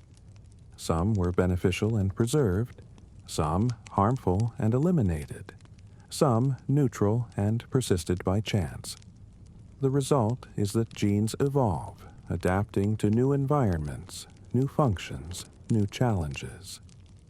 The hemoglobin gene allowing you to transport oxygen is similar to hemoglobin in mice and fish, but not identical. Mutations have accumulated. The protein has been fine-tuned for different environments, body sizes, metabolic demands. You are the product of billions of years of mutation and selection. The genes you carry have been refined through countless generations. But you also carry new mutations, unique changes that appeared in your parents' germline. You are simultaneously ancient and novel, a continuation of an unbroken lineage and a unique genetic experiment. Your genetic uniqueness comes from two processes working together. You inherited a unique combination of your parents' genes through sexual recombination, and you carry new mutations neither parent had. This genetic uniqueness extends to all biological traits influenced by genes. Your appearance, susceptibility to diseases, metabolic efficiency, subtle personality aspects, all are shaped by your unique genotype interacting with your environment. But genetic uniqueness doesn't mean genetic isolation. You share most of your genome with all humans. You share large fractions with all mammals. You share fundamental genes with all life. The variation that makes you unique is layered on deep similarity. This is the paradox. You're unique, yet connected to every living thing through shared ancestry and genes. The mutations that differentiate you are tiny compared to the vast genetic heritage you share. Understanding mutations means understanding the dynamic nature of genomes. DNA isn't a static blueprint. It's a document being continuously edited, tested, refined. Mutations are the edits. Evolution is the testing. Adaptation is the refinement. You are a temporary configuration of genetic information, a specific combination that's never existed before and will never exist again. Your genes will be passed on if you have children, but mixed with new combinations, carrying new mutations, creating new unique individuals. This is how life works. Copying with errors, shuffling into new combinations, testing against environments, preserving what works, discarding what doesn't. Your uniqueness is the result, but so is your connection to all life on Earth. We've seen where genetic variation comes from, mutations and recombination. We've explored how mutations arise and what effects they have. But what does your specific genetic variation mean for you? Genetic testing is now routine and affordable. More people are learning about their genetic makeup. What does that information reveal? What should you do with it? The practical, personal side of genetics is where we turn next. What genetic tests can tell you and what they can't. How to interpret genetic risk. What your DNA reveals about your ancestors. And why, despite all this information, your genes remain only part of your story. You've journeyed through an immense amount of information tonight, from inheritance laws to DNA structure, from how genes are read to how they're regulated, from CRISPR technology to the sources of genetic variation. Whether you're still listening intently or your mind has begun to drift toward sleep, everything is proceeding perfectly. This information is integrating naturally. There's no effort required. If sleep is approaching, welcome it. If you're still engaged, continue at your own pace. Both paths are equally valid. Let's explore what your personal genome can tell you. Chapter 7. What your genes tell you. The human genome has been sequenced. The technology is routine and affordable. For a few $100s, you can send a saliva sample and receive information about your genetic makeup, ancestry composition, health risks, carrier status for genetic diseases, traits like eye color and caffeine metabolism. This is remarkable. A generation ago, sequencing even a single gene was a research project. Now, millions of people have been tested. Genetic information once available only to researchers is now accessible to anyone curious about their DNA. But what does this information actually mean? What can your genes tell you, and what can't they? How should you interpret a report saying you have increased risk for a disease? What does it mean to be 30% Italian according to an ancestry test? Understanding what genetic testing reveals requires understanding its limitations. Genes influence traits, but they don't determine them precisely. Genetic risk is probabilistic, not deterministic. Ancestry estimates are approximations. The science is real, but conclusions require careful interpretation. Ancestry and origins. Ancestry testing analyzes your DNA and estimates what percentage comes from different geographic regions. You might learn you're 50% Northwestern European, 25% West African, 20% East Asian, 5% Indigenous American. How do they determine this? The method relies on reference populations, groups whose ancestors lived in specific regions for many generations. Companies identify genetic variants common in one region but rare in others. When they analyze your DNA, they compare your variants to reference populations. If you carry variants common in West Africa, the algorithm infers West African ancestry. The percentages reflect how similar your DNA is to each reference population. This works because human populations have been partially isolated geographically for thousands of years. Mutations that arose in one population didn't spread to others. Over time, populations accumulated distinct sets of genetic variants. These differences are small. Remember, all humans share 99.9% of their DNA, but they're detectable. Results can be surprisingly specific, distinguishing British from French or Nigerian from Ghanaian.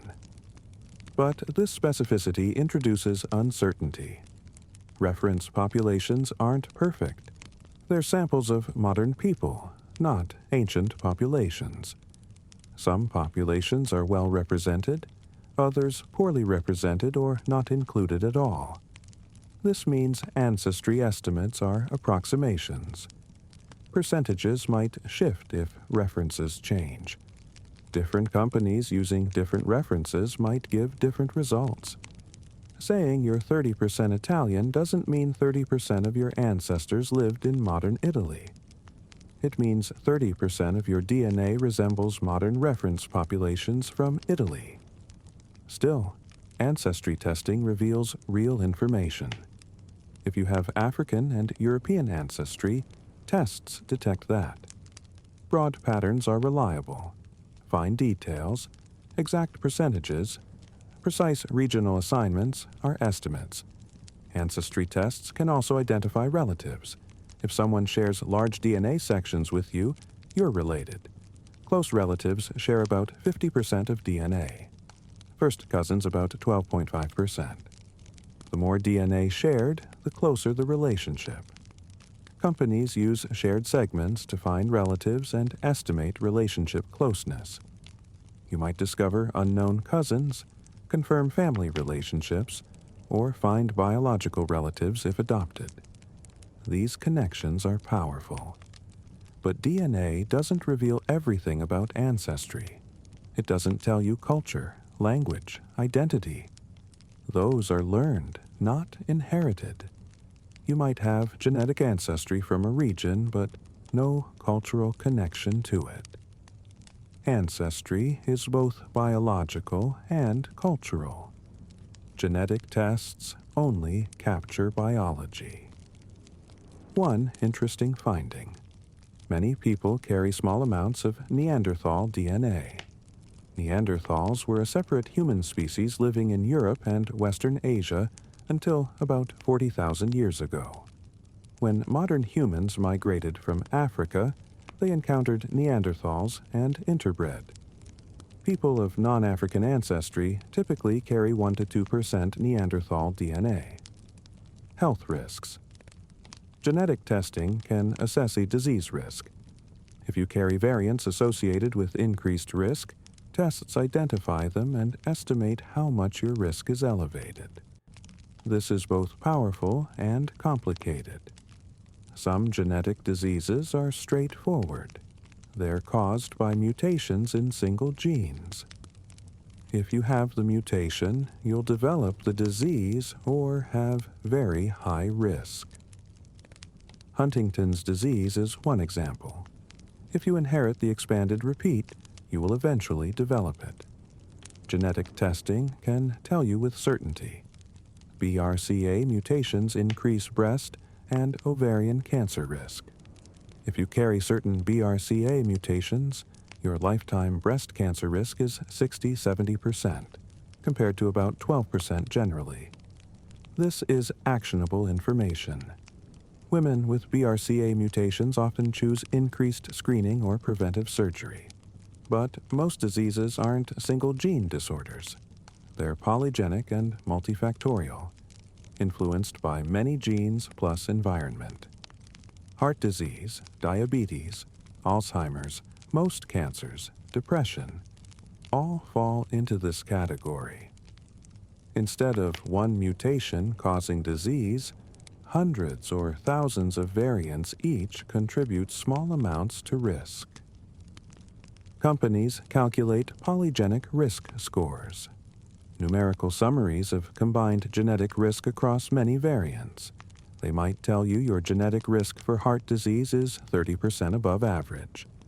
But what does that mean? If baseline risk is 10%, a 30% increase raises it to 13%, an absolute increase of 3 percentage points. Meaningful, but not dramatic, and it's genetic risk, not total risk. Environment matters enormously. Consider type 2 diabetes. Genetic variants influence risk, but so do diet, exercise, weight, age. Two people with identical genetic risk scores could have very different actual risks depending on lifestyle. This is why genetic risk isn't genetic destiny. Genes load the dice, but they don't roll them. Environment, choices, and chance all influence outcomes. Knowing genetic risk can inform decisions, motivating lifestyle changes, prompting earlier screening, but it doesn't predict the future precisely. Pharmacogenomics is another application. Some genetic variants affect how you metabolize drugs. The same dose might be too high for one person, too low for another. Testing can help doctors choose medications and doses more precisely. However, pharmacogenomics is still developing. For most drugs, genetic variants explain only part of response variation. Age, weight, other medications, and unknown factors also matter. Genetic testing provides information, but it's one input among many. Traits and characteristics. Beyond disease risk, testing reveals information about traits. Some are simple. Eye color is largely determined by variants in a few genes. If you carry certain variants, you'll almost certainly have blue eyes. Others predict brown eyes. Genetic prediction for eye color is fairly accurate. Height is more complex. It's about 80% heritable. Genetic variation explains most height variation in populations. Thousands of variants contribute small amounts each. Polygenic scores can predict reasonably well, but not precisely. Environment, nutrition, childhood health also matters. Lactose tolerance is genetically determined. A variant near the LCT gene keeps lactase production active into adulthood in some populations. If you carry this variant, you can digest milk as an adult. For complex behavioral and cognitive traits, intelligence, personality, mental health, genetic prediction is much weaker. These are highly polygenic, involving thousands of variants with tiny effects and highly influenced by environment. Polygenic scores exist but explain only small fractions of variation. Claims about genetic testing for talent, personality, or behavioral tendencies should be viewed skeptically. The science is real but preliminary. Predictions are weak. Risk of misinterpretation is high. Limitations and uncertainties. Genetic testing has real limitations. Understanding them is essential for responsible interpretation.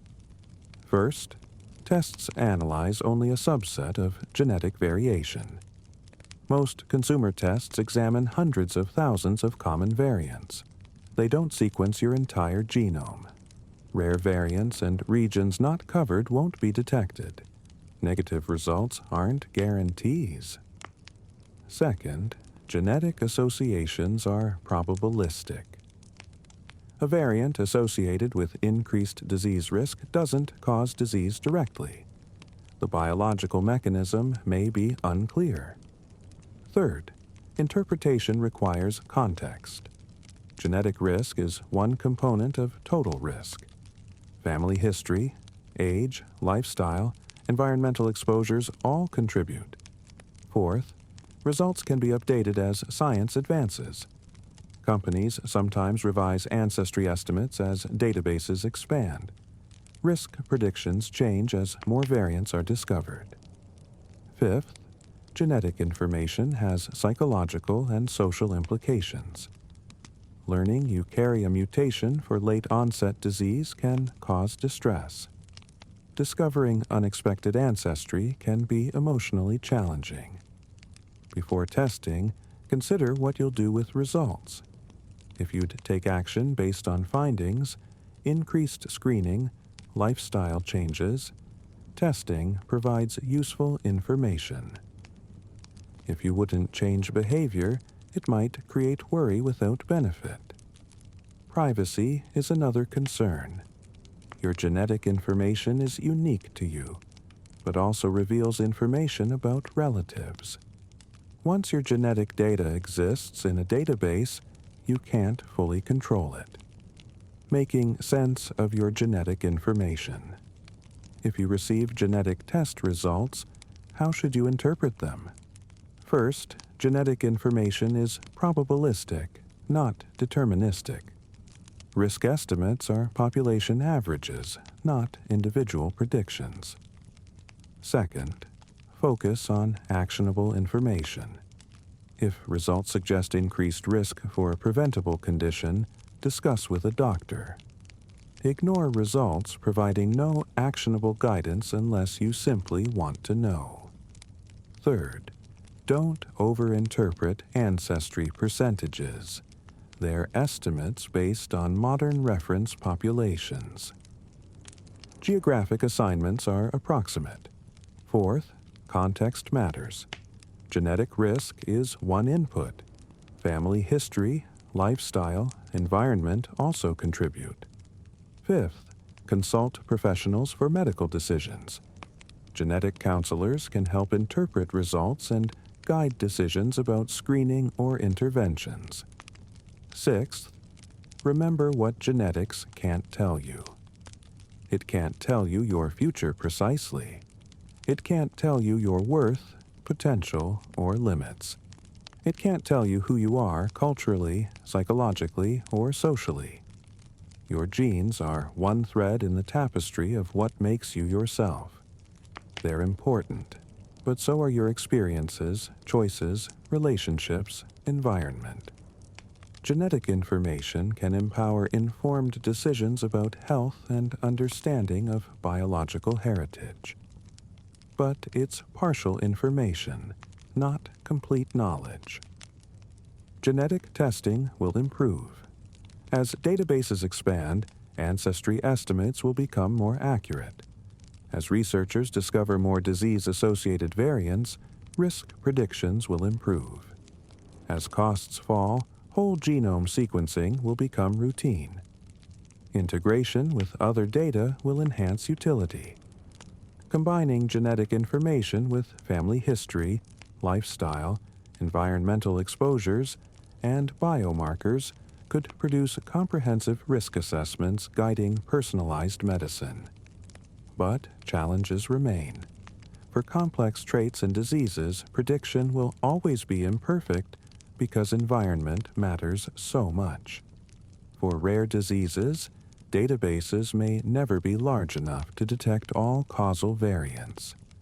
Genetic information is powerful. It reveals aspects of biology invisible a generation ago. It connects you to ancestors you'll never know. It helps assess disease risks and guide medical decisions. But it's not a crystal ball.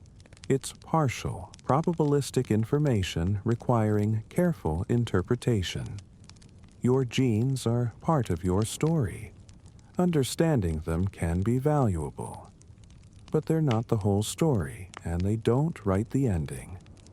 We've explored what genetic testing can tell you about ancestry, health, and traits. We've examined limitations and how to interpret results responsibly. Now, as we near the end of this exploration, we turn to a broader question. What does it mean to be a genetic being? How do we make sense of ourselves as products of heredity, shaped by billions of years of evolution, carrying information from ancestors we'll never know, passing edited versions to descendants who don't yet exist?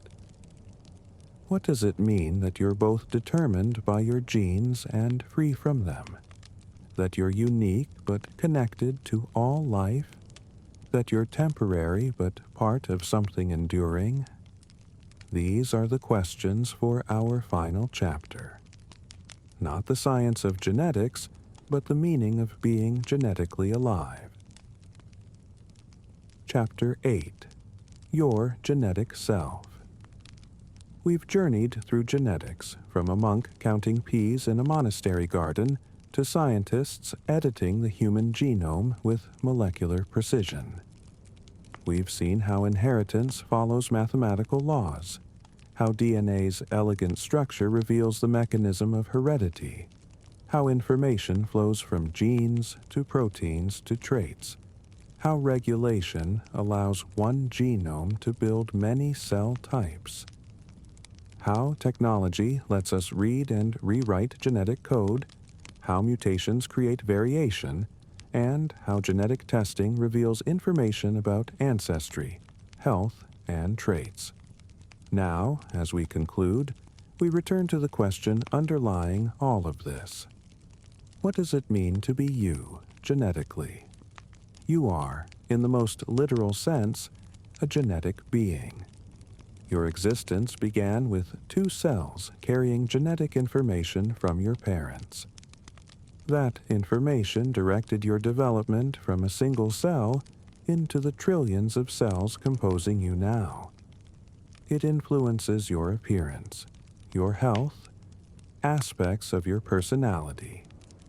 It connects you to your ancestors, stretching back through thousands of generations to the origin of life itself. But you are not only your genes. You're the expression of those genes in a particular environment, at a particular time. You're shaped by experiences, choices, relationships, culture, and countless factors beyond your DNA sequence. Your genes provide possibilities and constraints, but they don't write your story alone. Understanding genetics means understanding this paradox. You are both determined by your genes and free from them. You are unique, yet connected to all life.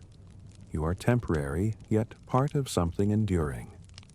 You are information made physical. At the most fundamental level, you are information encoded in DNA, made physical through transcription and translation.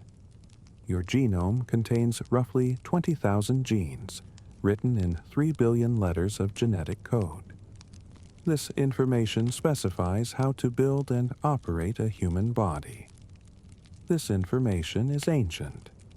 The genes for basic cellular functions: DNA replication, protein synthesis, energy metabolism, have changed little in billions of years. They're shared across all life. A bacterium reading DNA uses the same genetic code as you. You carry this ancient molecular machinery because it works. Evolution preserves what functions and eliminates what doesn't. The genetic systems you inherited have been tested and refined through countless generations. Other genes are more recent. Genes making you mammalian evolved hundreds of millions of years ago. Genes making you primate evolved tens of millions of years ago. Genes associated with modern human traits evolved within the last few 100,000 years.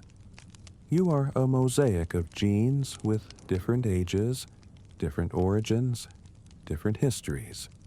Some are as old as cellular life. Some are uniquely human. Together, they specify you. But information alone is not enough. DNA is a static molecule. It doesn't do anything by itself. It must be read, interpreted, expressed in context.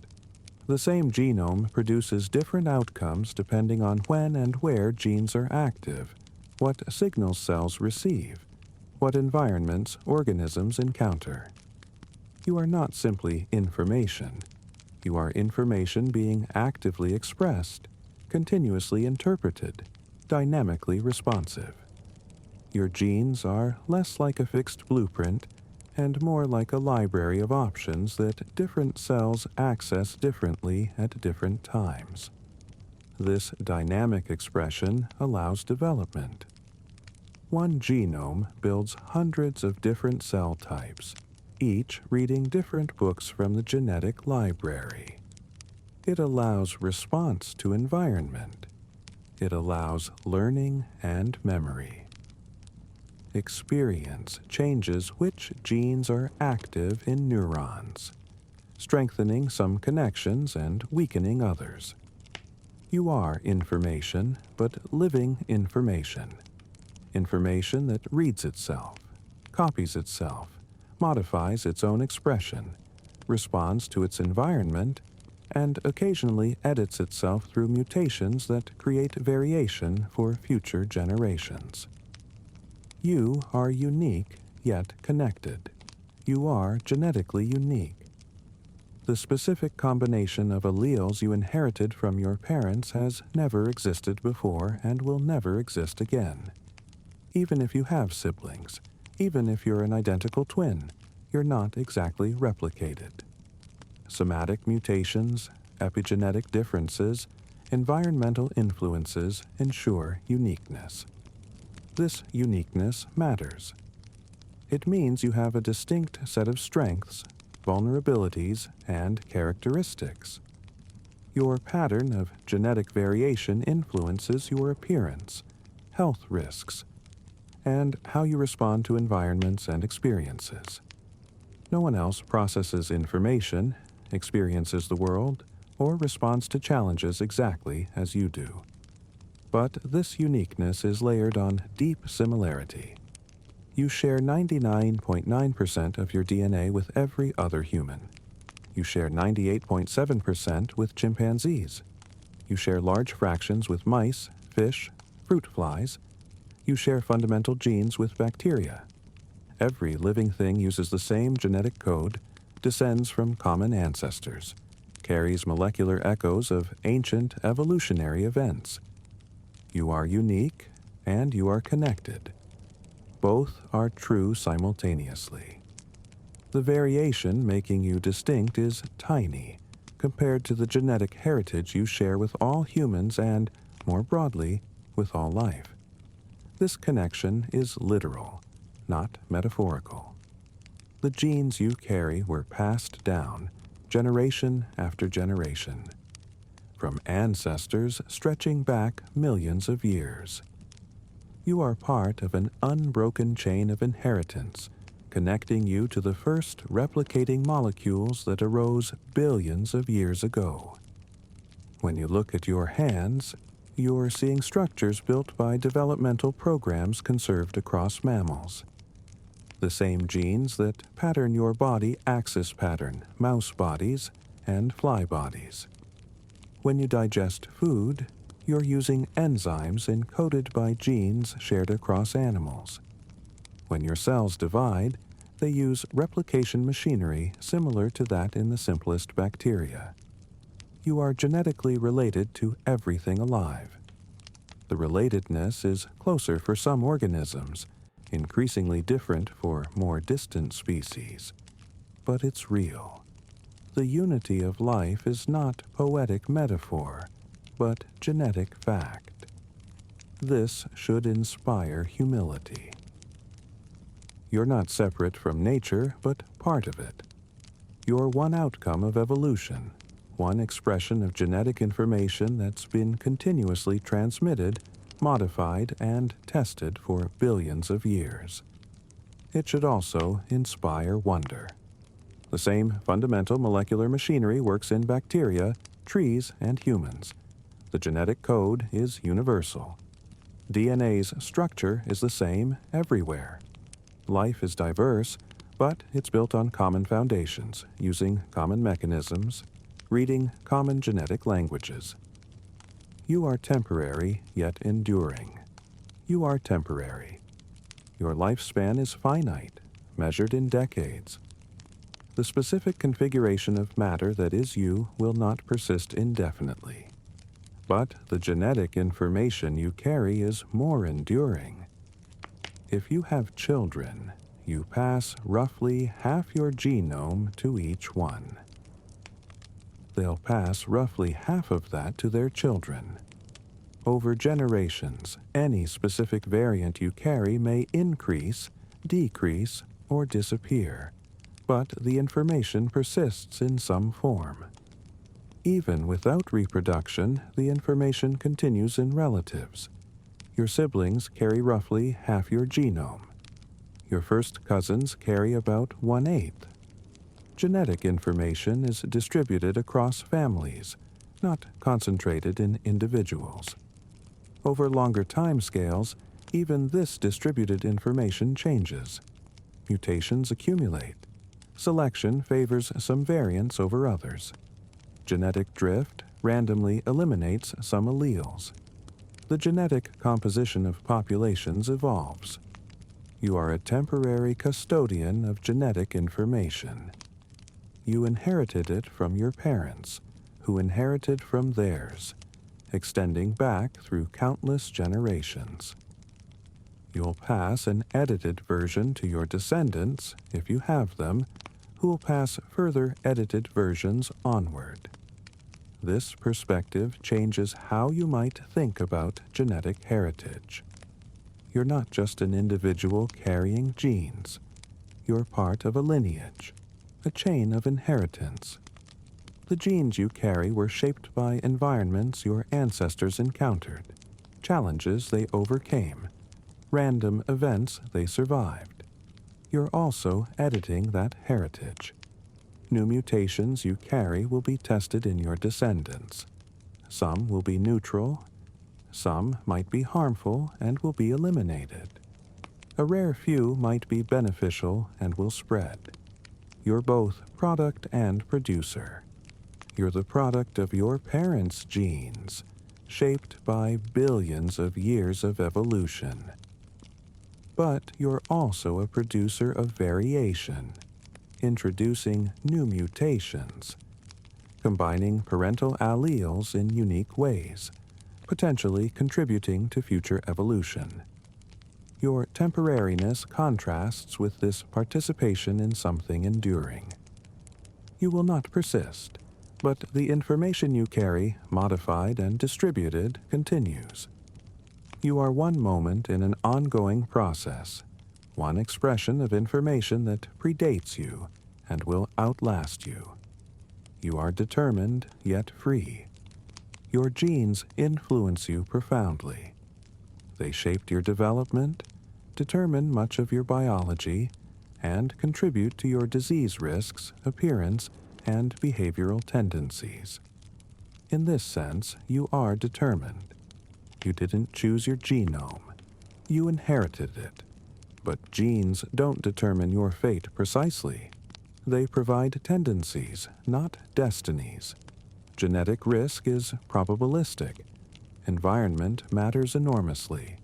Choices, experiences, and randomness all shape outcomes. This is not a paradox to resolve, but a reality to accept. Genes matter and environment matters. Nature and nurture both contribute. You are neither a blank slate nor a genetic automaton. You're shaped by both inheritance and experience, biology and culture, constraints and choices. Understanding this helps avoid both genetic determinism and genetic denial. You are genetically influenced, but you are not genetically fated. This means you have space for choice within genetic constraints. You can't choose your genetic disease risks, but you can often reduce them through lifestyle. You can't choose your genetic cognitive capacities, but you can develop them through education and effort. You can't choose your genetic personality tendencies, but you can shape how they're expressed through habits and practices. Genetics provides context for understanding yourself. Why are you more susceptible to certain diseases? Why do you resemble your parents? Why do you respond to experiences the way you do? Genetics offers partial answers, but genetics doesn't tell you who you are in totality.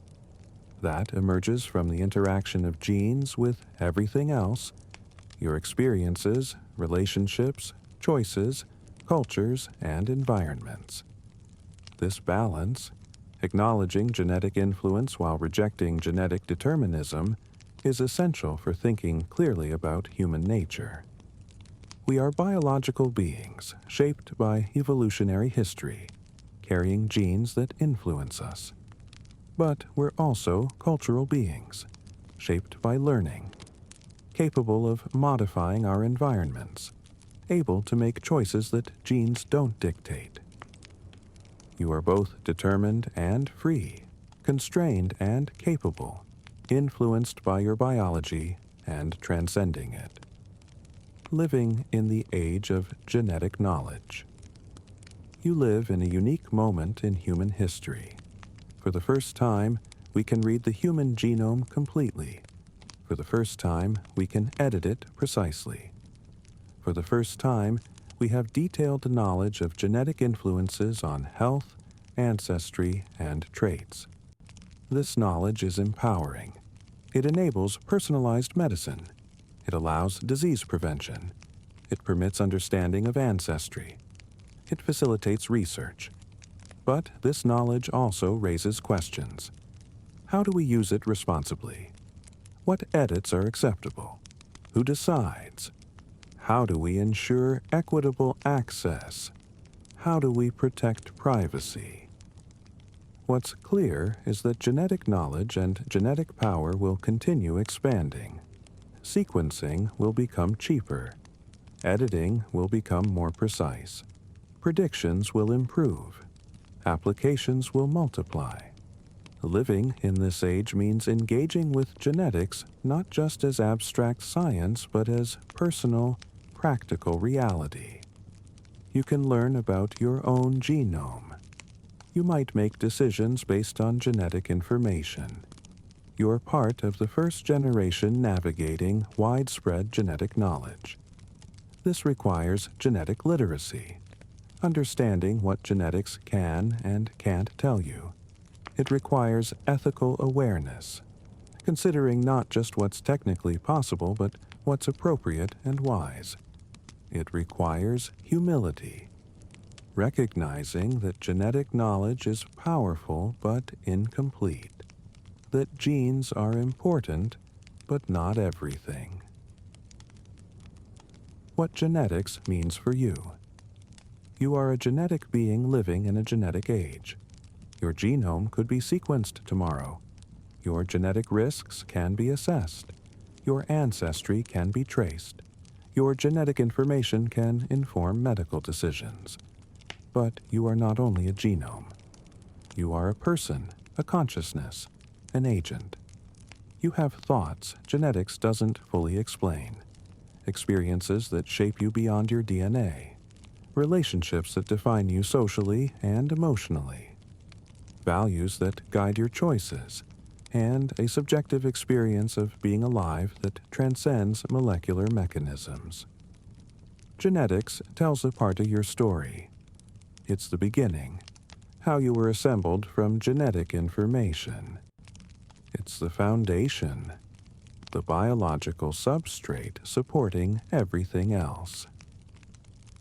But it's not the entire narrative. The complete story of who you are includes your genes, yes, but also your choices, your culture, your relationships, your history, your environment, and your moment-to-moment experience of being conscious and alive. Consider the improbability of your existence. Your parents had to meet from among millions of potential partners. They had to reproduce. The specific sperm and egg that created you had to unite. One outcome from trillions of possible genetic combinations. Go back further. Your grandparents had to meet, reproduce, and pass specific genetic variants through your parents to you. Extend this back hundreds of generations, thousands of generations, millions of generations. Every single one of your direct ancestors had to survive to reproductive age and successfully reproduce. One break in that chain, and you wouldn't exist. The genetic information you carry has been transmitted without interruption for billions of years, through cataclysms, ice ages, mass extinctions, and countless environmental challenges. It survived. It adapted, it persisted, and now it's expressed as you. This persistence of information across deep time is remarkable. The same molecular mechanisms copying DNA in your cells were operating in ancestral cells hundreds of millions of years ago. You are part of an unbroken lineage of replicating information extending back to life's origins. But even more remarkable is what that information built. You. You are a self-organizing system built by genetic instructions. 3 billion letters of code. Expressed in precise patterns, constructed trillions of cells organized into tissues, organs, and systems that function in coordinated ways, producing a living, thinking, conscious being. You can think about your own genes. You can understand the mechanisms that built you. You can edit the genetic code itself. You are matter become conscious of its own informational substrate. This is extraordinary. Genetics isn't just abstract science. It's the story of how you came to be, how you're maintained, how you're connected to all life, and how you participate in ongoing evolution. Understanding genetics means understanding something fundamental about existence. Life is information replicating, evolving, complexifying. You are one expression of this process, temporary but connected, unique but related, determined by the past but creating the future. Welcome to the age of genetics. May you use this knowledge wisely. Live with both the constraints and freedoms your genes provide, and appreciate the profound improbability and deep connectivity of being genetically you. You've traveled through billions of years tonight, from Mendel's garden to the double helix, from ancient mutations to modern CRISPR, from the chemistry of inheritance to the meaning of being genetically alive. All of this information, every pattern, every insight, every connection, is now part of you. It will integrate while you rest. Your mind will process it in ways you're not consciously aware of, weaving it into your understanding of yourself and the world. So now, let yourself settle completely. Let your body become heavy. Let your breathing slow and deepen. Let any remaining thoughts drift away like clouds across a vast sky. There's nothing more to do, nothing more to understand right now. Just rest. The information you've absorbed will serve you. The patterns will clarify. The connections will strengthen. All in their own time. For now, simply rest. You are information made physical, a temporary configuration of molecules that somehow produces consciousness, a library of ancient texts being actively read and continuously edited, a unique expression of patterns passed down through billions of years. You are both the reader and the book, both the librarian and the library. May you sleep deeply, dream peacefully, and wake refreshed, carrying with you the wonder of being genetically alive. Sweet dreams.